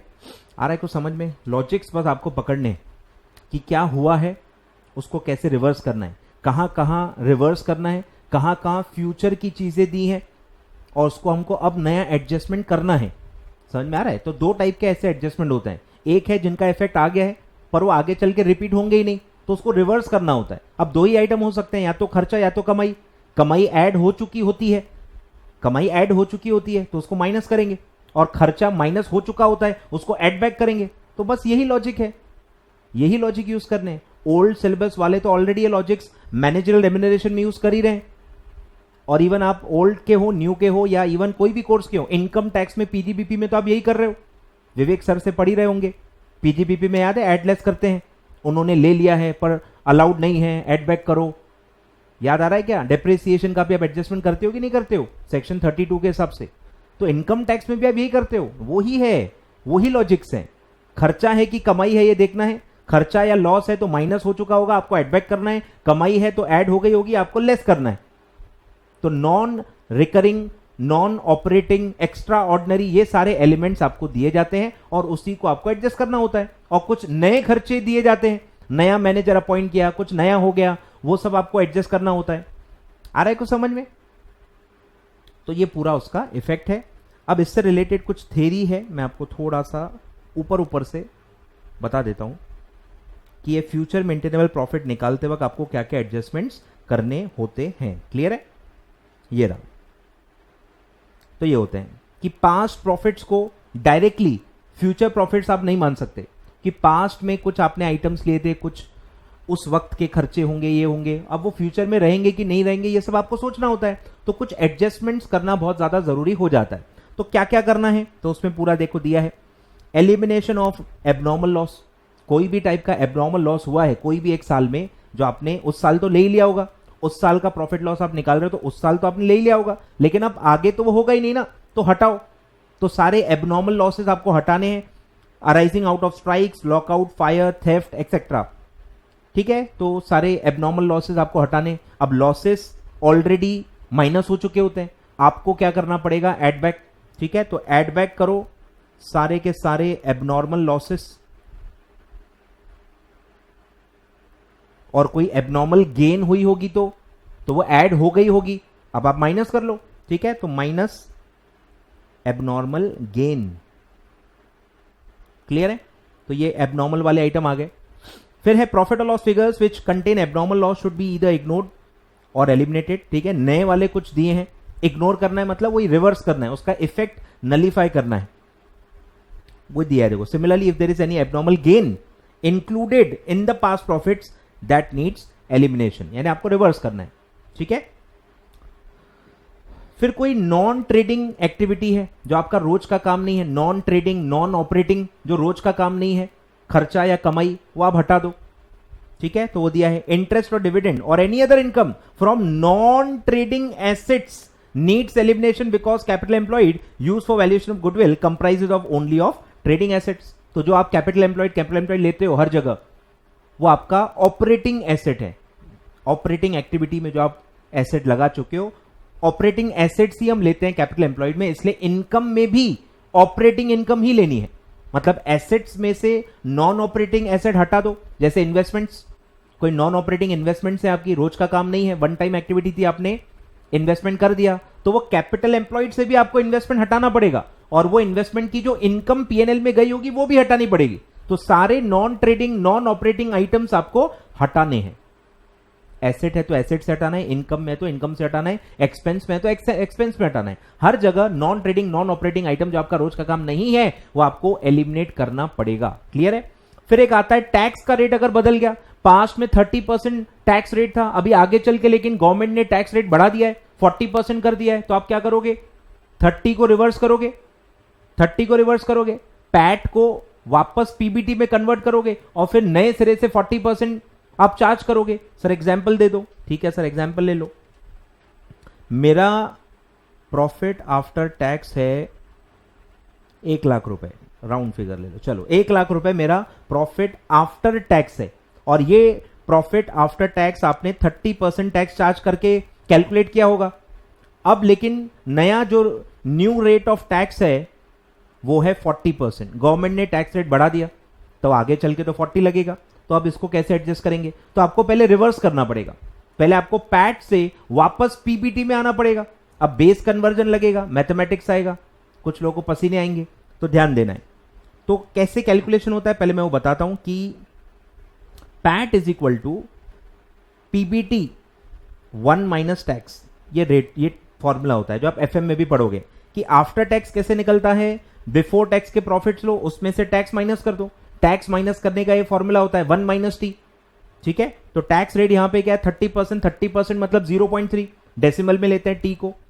बोलो तो इसी को घुमाओ, इसी को घुमाओ। यही फॉर्मूले से वो फॉर्मूला बनता है कि अब मेरे पास पैट दिया हुआ है, मेरे पास पैट दिया हुआ है, मुझे वापस पीबीटी पे जाना है, रिवर्स वर्किंग। तो बोलो पीबीटी निकालना है तो 1 माइनस टी को नीचे भेजो। तो PBT is equal to PAT divided by 1 minus T. बोलो कितना आएगा? पैट है 1 लाख, 1 माइनस 0.3, टैक्स 30% तो 1 माइनस टी, तो 1 लाख डिवाइडेड बाय डिनोमिनेटर कितना आएगा? 1 माइनस 0.3, 0.7, तो 1 लाख डिवाइडेड बाय 0.7। तो बिफोर टैक्स आपका प्रॉफिट रहा होगा 1,42,857। मतलब आपने 30% को रिवर्स कर दिया। 1,42,857 जब मैं कह रहा हूं वो बिफोर टैक्स है, वो बिफोर टैक्स है। अब नया टैक्स रेट अप्लाई कर दो। तो बोलो अब नया टैक्स रेट से पैट निकालो। तो 142,857 माइनस 40% पीबीटी है, डायरेक्ट टैक्स रेट अप्लाई हो सकता है। तो यही स्क्रीन पे जो आपको आ रहा है 142,857 माइनस 40%, तो आपका नया पैट अब आएगा 85,714। टैक्स रेट बढ़ गया तो पैट कम हो जाएगा। 30% आपका टैक्स रेट था तो 1 लाख आपका पैट था। अब टैक्स रेट 30 से 40 हो जाएगा तो ऑब्वियसली आपका पैट नया वाला कम होगा। ठीक है, तो आपको 85,714 लेना पड़ेगा। तो ये इस टाइप के एडजस्टमेंट्स आ सकते हैं अगर आपको मैथमेटिक्स आता है, अगर आपको बेस कन्वर्ट करना आता है तो it's not a big issue, it's not a big issue. ठीक है, बस ये फॉर्मूला लिख लो भाई, कठिनाई में ये फॉर्मूला आपको काम आने वाला है, लिख लो। PAT is equal to PBT multiplied by 1 minus tax. इसी को घुमाओ, पैट निकालना है तो डायरेक्ट ये फॉर्मूला अप्लाई कर सकते हो, पर पैट अगर दिया हुआ है और आपको पीबीटी निकालना है तो फिर रिवर्स करके घुमा के इस फॉर्मूले को आपको यूज करना पड़ेगा। ठीक है, ये एफएम में भी यूज करना पड़ता है, तो आप नोट कर लो, आपको काम आएगा। क्लियर है? ये एग्जाम्पल भी लिख लो, पूरा अच्छे से लिखो भाई। फुल स्क्रीन दे देता हूं, रुक जाओ, लिख लो। यह है रेट ऑफ टैक्स का चेंज। तो पुराने रेट को रिवर्स कर देंगे, पैट को पीबीटी में कन्वर्ट कर देंगे और फिर पीबीटी में से नया रेट ऑफ टैक्स माइनस करेंगे और नया पैट निकालेंगे। क्लियर है? ये उसका एडजस्टमेंट है। चलिए सर, ठीक है, तो ये भी एक एडजस्टमेंट आता है। If there is a change of rate of tax, the tax charge at the old rate should be added back. Reverse करो, बेस अलग अलग है, प्लस 30% नहीं कर सकते, ध्यान दो, इसीलिए ये रिवर्सल किया है मैंने। सर 30% माइनस किया, 30% एड बैक कर लो। अरे बेस अलग था ना बेटा, आपने जब माइनस किया तो पीबीटी का 30% लिया। अब जो आप एड बैक कर रहे हो पैट में कैसे एड बैक करोगे? पीबीटी का बेस अलग है, पैट का बेस अलग है। पैट का बेस 100 है, सॉरी पीबीटी का बेस 100 है और पैट का बेस 70 है। तो 100 पे 30% लोगे तो 30 आएगा और 70 पे 30% लोगे तो 21 आएगा। इतना मैथमेटिक्स आपको आना चाहिए कि बेस अलग अलग है। -30 किया पीबीटी से तो पैट में वापस 30% ऐड नहीं कर सकते, बेस अलग अलग है, अमाउंट अलग अलग आता है। तो इसीलिए ये इस टाइप का फॉर्मूले से आपको करना है। क्लियर है? तो हमको करना क्या है, बेसिकली पुराना टैक्स रेट ऐड बैक कर लो, पीबीटी निकाल लो जो था, और फिर आप नया रेट ऑफ टैक्स चार्ज कर दो। क्लियर है? और ये भी कोई काम का नहीं है, आपको समझेगा नहीं, इसका कोई एग्जाम्पल नहीं है। ठीक है? तो इस तरह से 3 4 5 आइटम आ सकते हैं। ठीक है? 3 4 5 आइटम इसमें आ सकते हैं। और एक इफेक्ट आता है, वो आता है वैल्यूएशन ऑफ इन्वेंट्री। ठीक है? वो आता है वैल्यूएशन ऑफ इन्वेंट्री, वो भी मैं आपको बता देता हूं। चलिए ध्यान देना, वैल्यूएशन ऑफ इन्वेंट्री, इसमें भी मैं पहले आपको बेसिक समझा देता हूं सर। 2 इन्वेंट्री होती हैं sir, opening, closing. Opening closing 2 type की इन्वेंट्री होती है। अब ओपनिंग कहां आती है? ट्रेडिंग अकाउंट के डेबिट में आती है। ओपनिंग कहां आती है? ट्रेडिंग के डेबिट में आती है, मतलब वो डेबिट वाला इफेक्ट है, मतलब उसको आप खर्चा मान सकते हो। क्लियर है? और क्लोजिंग स्टॉक बचपन से आप कहां लिखते आ रहे हो? ट्रेडिंग के क्रेडिट में। याद आ रहा है क्या? ट्रेडिंग के क्रेडिट में लिखते आ रहे हो, बरोबर। तो इसको आप क्या मान सकते हो? इनकम। अब इसमें आपको दिया रहेगा कि एग्जिस्टिंग जो ओपनिंग इन्वेंट्री है वो अंडर वैल्यूड है या ओवर वैल्यूड है। ध्यान दो, हमको अंडर वैल्यू करना नहीं है, वो ऑलरेडी अंडर वैल्यू है, हमको उसको सही वैल्यू पे लाना है। या अगर वो ओवर वैल्यूड है तो हमको उसकी वैल्यू बढ़ानी नहीं है, ऑलरेडी बढ़ी हुई है, हमको उसको उसकी सही वैल्यू पे लाना है। समझ में आ रहा है? तो काफी बच्चों को ग्रामर नहीं आता। अब मैं ग्रामर नाम लूंगा तो कुछ बच्चों को चिढ़ होगी। ठीक है? तो ध्यान देना, अंडर या ओवर ऑलरेडी हो गया है, हमको करना नहीं है। काफी बच्चे अभी उसको कम या ज्यादा करते हैं। अरे भाई, कम या ज्यादा हो चुका है और वही गलती है जो आपको भी सुधारनी है। तो अगर वैल्यू कम ली गई है तो आपको बढ़ानी पड़ेगी, ज्यादा ली है तो आपको घटानी पड़ेगी, रिवर्सल करना है। तो ध्यान दो कैसे करना है। तो अगर मैंने ओपनिंग इन्वेंट्री को कम दिखाया है, ओपनिंग इन्वेंट्री को कम दिखाया है, इसका इफेक्ट प्रॉफिट पे क्या रहा होगा ये आपको पता करना है। बेसिक एकदम चाहिए, 12वीं वाला। ध्यान दो, तो मेरा ओपनिंग क्या है? खर्चा है, डेबिट इफेक्ट होता है ना, तो इसको आप खर्चे की तरह मान सकते हो। तो आपने खर्चा अगर कम चार्ज किया है, अब आप उसको बढ़ाओगे, खर्चा बढ़ेगा तो प्रॉफिट कम होगा। आए ख्याल में? तो वो आपको माइनस करना है। अगर आपका ओपनिंग इन्वेंट्री कम दिखाया गया है, ऑलरेडी कम है, अब आप उसको बढ़ाओगे, ओपनिंग इन्वेंट्री को बढ़ाओगे मतलब खर्चा बढ़ा रहे हो, डेबिट इफेक्ट बढ़ा रहे हो, डेबिट इफेक्ट बढ़ाओगे तो प्रॉफिट कम होगा, तो आपको एडजस्टमेंट में उसको माइनस करना है। क्लियर है? याद नहीं करना है इसको, याद किया मतलब पाप लगेगा, पाप लगेगा, अकाउंटिंग के भगवान का पाप लगेगा।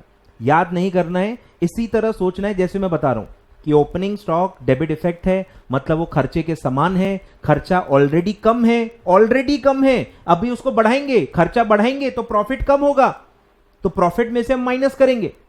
फिर अगर खर्चा ज्यादा रिकॉर्डेड है, ओवर वैल्यूड है, तो उसको घटाएंगे, खर्चा घटाओगे तो प्रॉफिट बढ़ेगा। क्लियर है क्या? कमेंट करो, क्लियर है क्या? सिमिलरली अगर मेरा क्लोजिंग स्टॉक है, क्लोजिंग स्टॉक मतलब मेरी इनकम है ऐसा मान लो, क्रेडिट बैलेंस होता है, क्रेडिट इफेक्ट है, तो अगर मेरा क्लोजिंग स्टॉक अंडर वैल्यूड है, मेरी कमाई को आपने कम दिखाया है, अब मुझे कमाई को बढ़ाना है, कमाई बढ़ाऊंगा तो प्रॉफिट बढ़ेगा, डायरेक्ट इफेक्ट होता है। तो ध्यान देना, खर्चा है तो प्रॉफिट में क्या आएगा? इनडायरेक्ट इफेक्ट होता है, और इनकम है तो डायरेक्ट इफेक्ट होता है। ठीक है? डायरेक्ट डायरेक्ट होगा कि अगर मेरी कमाई कम दिखाई गई है, अब मुझे कमाई बढ़ानी है, कमाई बढ़ाऊंगा तो प्रॉफिट सीधे सीधे बढ़ेगा। सिमिलरली अगर मेरा कमाई ज्यादा दिखाया गया है, क्लोजिंग स्टॉक को ओवर वैल्यू कर दिया है, अब मुझे उसको घटाना है, कमाई को घटाओगे तो प्रॉफिट भी घटेगा। तो बस यही आपको ध्यान रखना है। काफी बच्चे, ओल्ड के बच्चे मुझे पता है कि ये इसके वो शिकार हैं, उनको ये नहीं समझ में आता और इनको यही समझ में नहीं आता। ठीक है? तो ध्यान देना।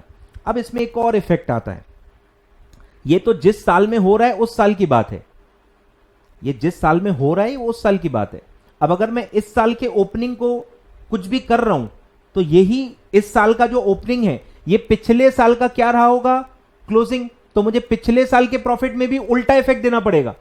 ध्यान दो, अगर मैं करंट ईयर के ओपनिंग को छेड़ रहा हूं तो मुझे इसके प्रीवियस ईयर में इसको क्लोजिंग स्टॉक मान के छेड़ना पड़ेगा, उल्टा इफेक्ट देना पड़ेगा। समझ में आ रहा है क्या? तो ध्यान दो, ये सब आता है, मतलब न्यू में आ सकता है, ओल्ड में तो आता ही है, न्यू में भी आ सकता है। समझ में आ रहा है? तो क्या करना है, एग्जाम्पल ले लेते हैं चलो एक फटाफट, कि ओपनिंग स्टॉक 2 साल ले लेते हैं, 2015 2016, और एक और लेते हैं 2017। ठीक है, ध्यान दो, ओपनिंग स्टॉक लिखा होगा कि अंडर वैल्यूड है, ऑलरेडी अंडर वैल्यूड है बाय 10,000। ठीक है, 10,000 से ओपनिंग स्टॉक आपने कम दिखाया है 2016 में। ठीक है, 2016 में ओपनिंग स्टॉक अंडर वैल्यूड है, मतलब अभी आपको बढ़ाना है। ओपनिंग स्टॉक मतलब खर्चा कम है, अभी आपको बढ़ाना है। खर्चा बढ़ाओगे तो प्रॉफिट कम होगा। ठीक है, तो यहां मैं क्या करूंगा, माइनस। आए ख्याल में? ओपनिंग स्टॉक वो 2016 का है। अब जो 2016 का जो ओपनिंग स्टॉक है वो 2015 का क्लोजिंग स्टॉक रहा होगा, मतलब आप साइमल्टेनियसली क्लोजिंग स्टॉक भी तो बढ़ा रहे हो ना। ओपनिंग क्लोजिंग तो ईयर के हिसाब से होता है तो स्टॉक ही ना, कैरी फॉरवर्ड होता है। तो अगर मैं 2016 के ओपनिंग स्टॉक को बदलूंगा, मतलब इनडायरेक्टली मैं 2015 के क्लोजिंग स्टॉक को भी बदल रहा हूं, मैं उसको बढ़ा रहा हूं, क्योंकि वो अंडर वैल्यूड है। अंडर वैल्यूड को करेक्ट कैसे करेंगे, बढ़ा के। तो मतलब 2015 में मैं क्लोजिंग स्टॉक बढ़ा रहा हूं, क्लोजिंग स्टॉक मतलब कमाई बढ़ाऊंगा तो प्रॉफिट भी बढ़ेगा, तो 2015 में मुझे ऐड करना पड़ेगा। आ रहा है समझ में? तो जब भी ओपनिंग स्टॉक हो तो आपको प्रीवियस ईयर में जाके भी एडजस्ट करना पड़ेगा। कोई भी चीज आप करेक्ट कर रहे हो, करंट ईयर में तो आएगी चाहिए, वो थोड़ी याद रखना है। अगर 2016 का आप कोई भी आइटम चेंज कर रहे हो, 2016 में तो इफेक्ट आएगा ही ना। एडिशनल कहां ध्यान देना है वो आपको मैं बता रहा हूं। तो अगर ओपनिंग स्टॉक को आप छेड़ रहे हो तो पिछले साल का वो क्लोजिंग भी रहा होगा, पिछले साल को क्लोजिंग स्टॉक समझ के भी एडजस्ट करना है। सिमिलरली अगर करंट ईयर में क्लोजिंग स्टॉक के लिए दिया गया है कि करंट ईयर में क्लोजिंग स्टॉक है over valued bye 15,000, over valued है, क्लोजिंग स्टॉक है ओवर वैल्यूड है, क्लोजिंग स्टॉक ज्यादा दिखा है। अब इसको करेक्ट कैसे करेंगे, घटा के। तो आपको इस साल में क्लोजिंग स्टॉक को घटाना पड़ेगा 15,000 से। क्लोजिंग स्टॉक मतलब कमाई को घटाओगे तो आपका प्रॉफिट भी घटेगा। तो करंट ईयर में 2016 में आप उसको घटाओगे, अब इस साल का क्लोजिंग स्टॉक घटाओगे, मतलब ये अगले साल का अब अगले साल में जाएगा, इसमें पिछले साल का कोई लेना देना नहीं है। करंट ईयर का क्लोजिंग स्टॉक अगले साल का ओपनिंग बनेगा, तो इस केस में अगले साल में आपको जाना पड़ेगा। तो कब पीछे जाना है कब आगे जाना है ये आपको याद रखना है, कंसेप्ट है। क्लियर है? तो यहां आपको जाना है नेक्स्ट ईयर का ये ओपनिंग स्टॉक माना जाएगा। अब अगर आप ओपनिंग स्टॉक को बढ़ाओगे, अगले साल में ओपनिंग स्टॉक बढ़ाओगे, खर्चा बढ़ाओगे तो प्रॉफिट कम होगा। आए ख्याल में? तो क्या करेंगे, ओवर वैल्यूड है तो आप क्या कर रहे थे, वैल्यू ऑलरेडी ज्यादा है, अब आप कम कर रहे हो। फिर से एक बार मैं रिकॉल करवा देता हूं, ठीक है? ध्यान दो, क्या है, क्लोजिंग स्टॉक ओवर वैल्यूड है, अभी आप घटा रहे हो। यहां क्लोजिंग स्टॉक है यानी इनकम है, इनकम घटाओगे तो प्रॉफिट भी घटेगा, ऐसा आप लिख सकते हो। पर ये इस साल का क्या है, ओपनिंग स्टॉक है। ओपनिंग स्टॉक मतलब खर्चा, अब खर्चा कम करोगे तो प्रॉफिट बढ़ेगा, उल्टा इफेक्ट आएगा, यहां ऐड हो जाएगा। क्लियर है? बस यही आपको ध्यान देना है। पूरा जो स्टॉक का एडजस्टमेंट है आपका वैल्यूएशन में, बस इतना ही सर, कंसेप्ट, इसके अलावा कुछ भी नहीं है। अगर आपको ये समझ में आता है, नंबर्स से आप थोड़ा सा भी कंफर्टेबल हो, आप आराम से एडजस्ट कर लोगे। पर अगर आपका मैथमेटिक्स में फियर है कि यार ये कैसे हो रहा है, क्या हो रहा है, मैथ्स में अगर आप उलझ रहे हो तो फिर मैं उसमें हेल्प नहीं कर पाऊंगा। पर अगर आप कंसेप्ट में उलझ रहे हो, क्यों ऐड हो रहा है, क्यों लेस हो रहा है, तो ये मैं आपको बता रहा हूं, अकाउंट्स में कंसेप्ट इतना ही है। ये आपको समझ में आ गया तो लाइव झिंगा लाला, ठीक है? लिखो, तो ये नोट कर लो, स्क्रीनशॉट ले लो, आ सकता है क्वेश्चन, आ सकता है, इसलिए बता रहा हूं।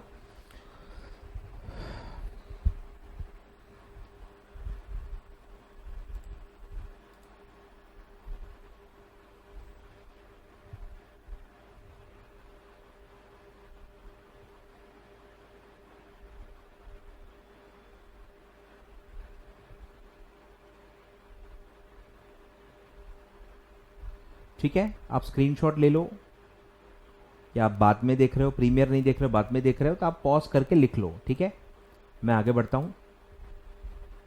चलिए सर, तो ये मैंने पूरा एक एडजस्टमेंट्स अच्छे से आपको बता दिया, इतना मेरे हिसाब से अभी काफ़ी है। अब आगे बढ़ते हैं sir.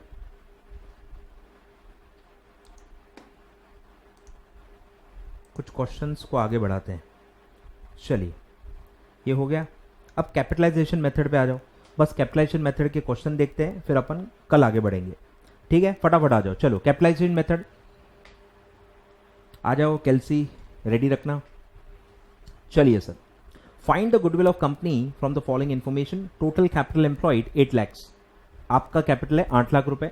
Reasonable rate of return मतलब बाकी लोग कितना कमाएंगे, 15%, 1 रुपए पे 15% वो लोग कमाते हैं, NRR normal rate of return. ठीक है, और फिर है कि आप कितना कमा रहे हो, 12 लाख।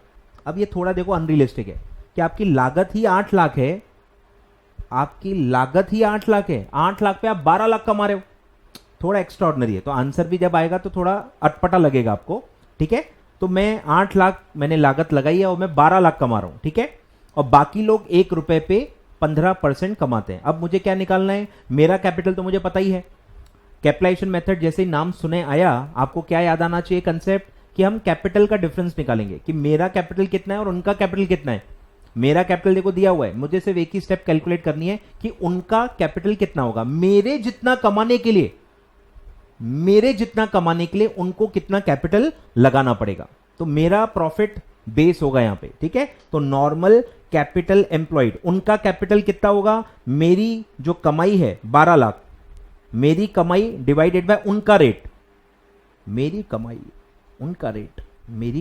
उनका रेट कितना आएगा, 80 लाख। तो मैं 8 लाख रुपए लगा के 12 लाख कमा रहा हूं। उनको अगर 12 लाख कमाने हैं 15% के हिसाब से, तो उनको 80 लाख का कैपिटल लगेगा। तो वो 80 लाख लगा के 12 लाख कमाएंगे, मैं सिर्फ 8 लाख लगा के 12 लाख कमा रहा हूं। तो ये जो डिफरेंस है कैपिटल का, ये मेरा गुडविल है। क्लियर है, तो goodwill is equal to normal capital employed minus actual capital employed. तो नॉर्मल है सर 80 लैक्स, मेरा है सर सिर्फ मात्र 8 लाख, तो मेरा गुडविल होगा सर 72 लैक्स। ठीक है, इसीलिए बहुत ज्यादा है क्योंकि मेरा कैपिटल बहुत कम है as compare to my profits. लिखो। ठीक है, आपका आ रहा है कि नहीं, कमेंट करो, सब कमेंट करते जाओ, सो मत जाना भाई, कमेंट करके बताते जाओ। चलिए, ठीक है, तो पहला स्टेप था वो लोग कितना कैपिटल लगाएंगे टू अर्न माई प्रॉफिट, वो आपको निकालना है। और सीधे सेकंड में उनके कैपिटल को मेरे कैपिटल से माइनस करो और वो मेरा गुडविल आ जाएगा। सिमिलरली बताओ, एवरेज प्रॉफिट है मेरा 1,20,000, कैपिटलाइजेशन रेट है 12%, मतलब वो लोग 1 रुपए पे 12% कमाते हैं। मेरे एसेट और लाइबिलिटी दिया है। अब मेरा कैपिटल डायरेक्टली नहीं दिया है, लेकिन अपन ने ड्यूअल एस्पेक्ट कंसेप्ट पढ़ा है, बैलेंस शीट इक्वेशन पढ़ा है। क्या होता है balance sheet equation, capital is equal to asset minus liability. निकाल लो पहले, बोलो मेरे एसेट्स है 10 लाख, मेरी लाइबिलिटी है 425, तो मेरा कैपिटल कितना है, निकाल लो। 10 लाख माइनस 425, तो मेरा कैपिटल है सर 575। मेरा कैपिटल है 575, मेरे 575 लाख के कैपिटल पे मैं 1,20,000 कमा रहा हूं। अब उनको अगर 1,20,000 कमाना है तो उनको कितना कैपिटल लगाना पड़ेगा, अगर वो 1 रुपए पे 12% कमाते हैं तो आपको रिवर्स वर्किंग करना पड़ेगा। बोलो, नॉर्मल कैपिटल एम्प्लॉयड निकालना पड़ेगा, मेरे प्रॉफिट्स उनका रेट, तो उनका कैपिटल रिक्वायरमेंट आएगा। तो उनका कैपिटल रिक्वायरमेंट है सर 10 लाख, तो 1,20,000 कमाने के लिए उनको 10 लाख रुपए लगेंगे। क्लियर है, तो मैं तो सिर्फ 575 पे ही कमा रहा हूं, मेरा कैपिटल कम है, मतलब मेरा गुडविल है, कम लागत लगा के मैं ज्यादा कमा रहा हूं। तो बोलो sir, goodwill is equal to NCE minus ACE, 10 lakh minus 575, तो यह आएगा 425। तो मेरा गुडविल है 425। आ रहा है समझ में?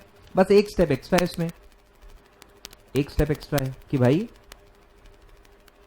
डायरेक्ट कैपिटल नहीं दिया है, आपको पहले क्या करना है, पहले कैपिटल निकालना है, एसेट लाइबिलिटी दिया है तो बच्चों का काम है, asset minus liability is equal to capital. Same question है सर, मॉड्यूल का है ये, करो सॉल्व। आप खुद ही सॉल्व करके पहले कमेंट में आंसर दे सकते हो, सिमिलर है, नंबर बदल के सेम क्वेश्चन है।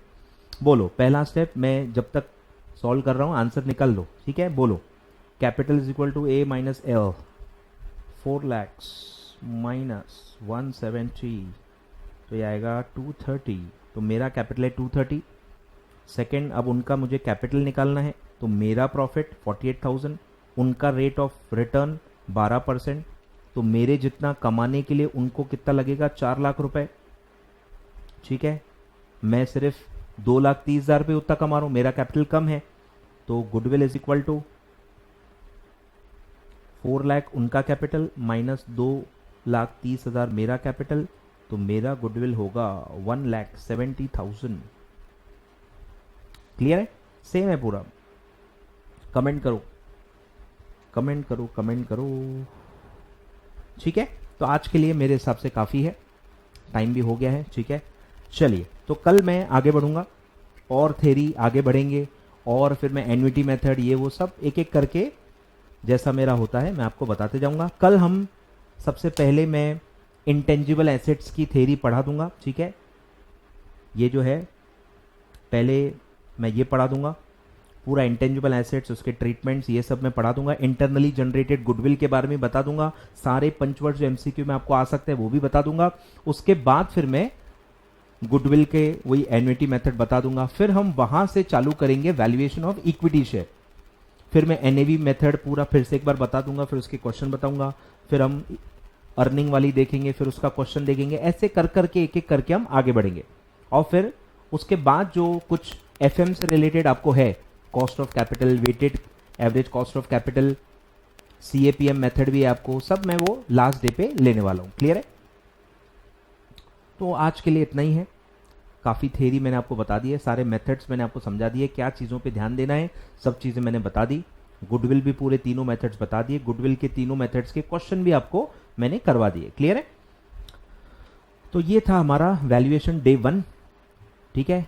आई होप आपको कुछ ना कुछ एक्स्ट्रा समझ में आया होगा, अच्छे से आपने चीज़ें रिवाइज भी कर ली होंगी और थोड़ा थोड़ा कॉन्फिडेंस आपको आ रहा होगा, ठीक है। कल मिलते हैं 11 बजे वीजी स्टडी हब पे, और वीडियो लाइक कर देना, ठीक है। वीडियो लाइक कर देना, शेयर कर देना भाई, काफ़ी बच्चे देख नहीं रहे हैं, बहुत ही नालायक बच्चे हैं, सही बता रहा हूँ। यही चीज़ें महीनों भर से मुझे पूछ रहे थे कि सर ये स्टॉक का एडजस्टमेंट कैसे करते हैं, सर ये कैसे करते हैं, वो कैसे करते हैं, वीडियो बना दो। जब मैं बना रहा हूँ, इतना टाइम दे रहा हूँ, इतनी मेहनत कर रहा हूँ, तो बच्चे देख नहीं रहे, कन्वीनियंस के चक्कर में कि सर ये वीडियो आप हटाओगे तो नहीं, तो बुरा लगता है, और कुछ भी नहीं है। हार्डवर्क कर रहा हूँ, आप रिस्पेक्ट कीजिए उसकी, अच्छे से सब समझ के आगे बढ़िए, मार्क्स पे उसका इफेक्ट आना चाहिए, तो ठीक है। कन्वीनियंस के चक्कर में मत जाइए, काफ़ी बच्चे कन्वीनियंस देख रहे हैं, साथ साथ में पढ़ के मेरी इच्छा थी कि आप ख़त्म कर लोगे मेरे साथ साथ, 2 घंटे बस आपको रोज़ देने, पूरा सब्जेक्ट मेरे साथ साथ आपका अच्छे से रिवाइज हो जाता, पर नहीं, कुछ लोगों को तो आलस ही आना है, चीज़ें सही ढंग से हो तो अच्छा नहीं लगता कुछ लोगों को, ठीक है। तो ठीक है, जब जागो तब सवेरा है, मैं भी वेट करूंगा कि आप जब जागोगे, वीडियोस देखोगे, तब आपको समझ में आएगा, तब एटलीस्ट कमेंट करके फीडबैक दे देना, वीडियोस लाइक कर देना, ठीक है। चलिए गाइस, तो कल मिलते हैं 11 बजे, सेम वीजी स्टडी हब। कल हम वैल्यूएशन को आगे बढ़ाएंगे और फिर थर्ड डे पे मैं कंप्लीट करूंगा। क्लियर है, चलिए, thank you so much, goodbye, पढ़ते रहिए, सेफ रहिए, घर पे रहिए, थैंक यू सो मच।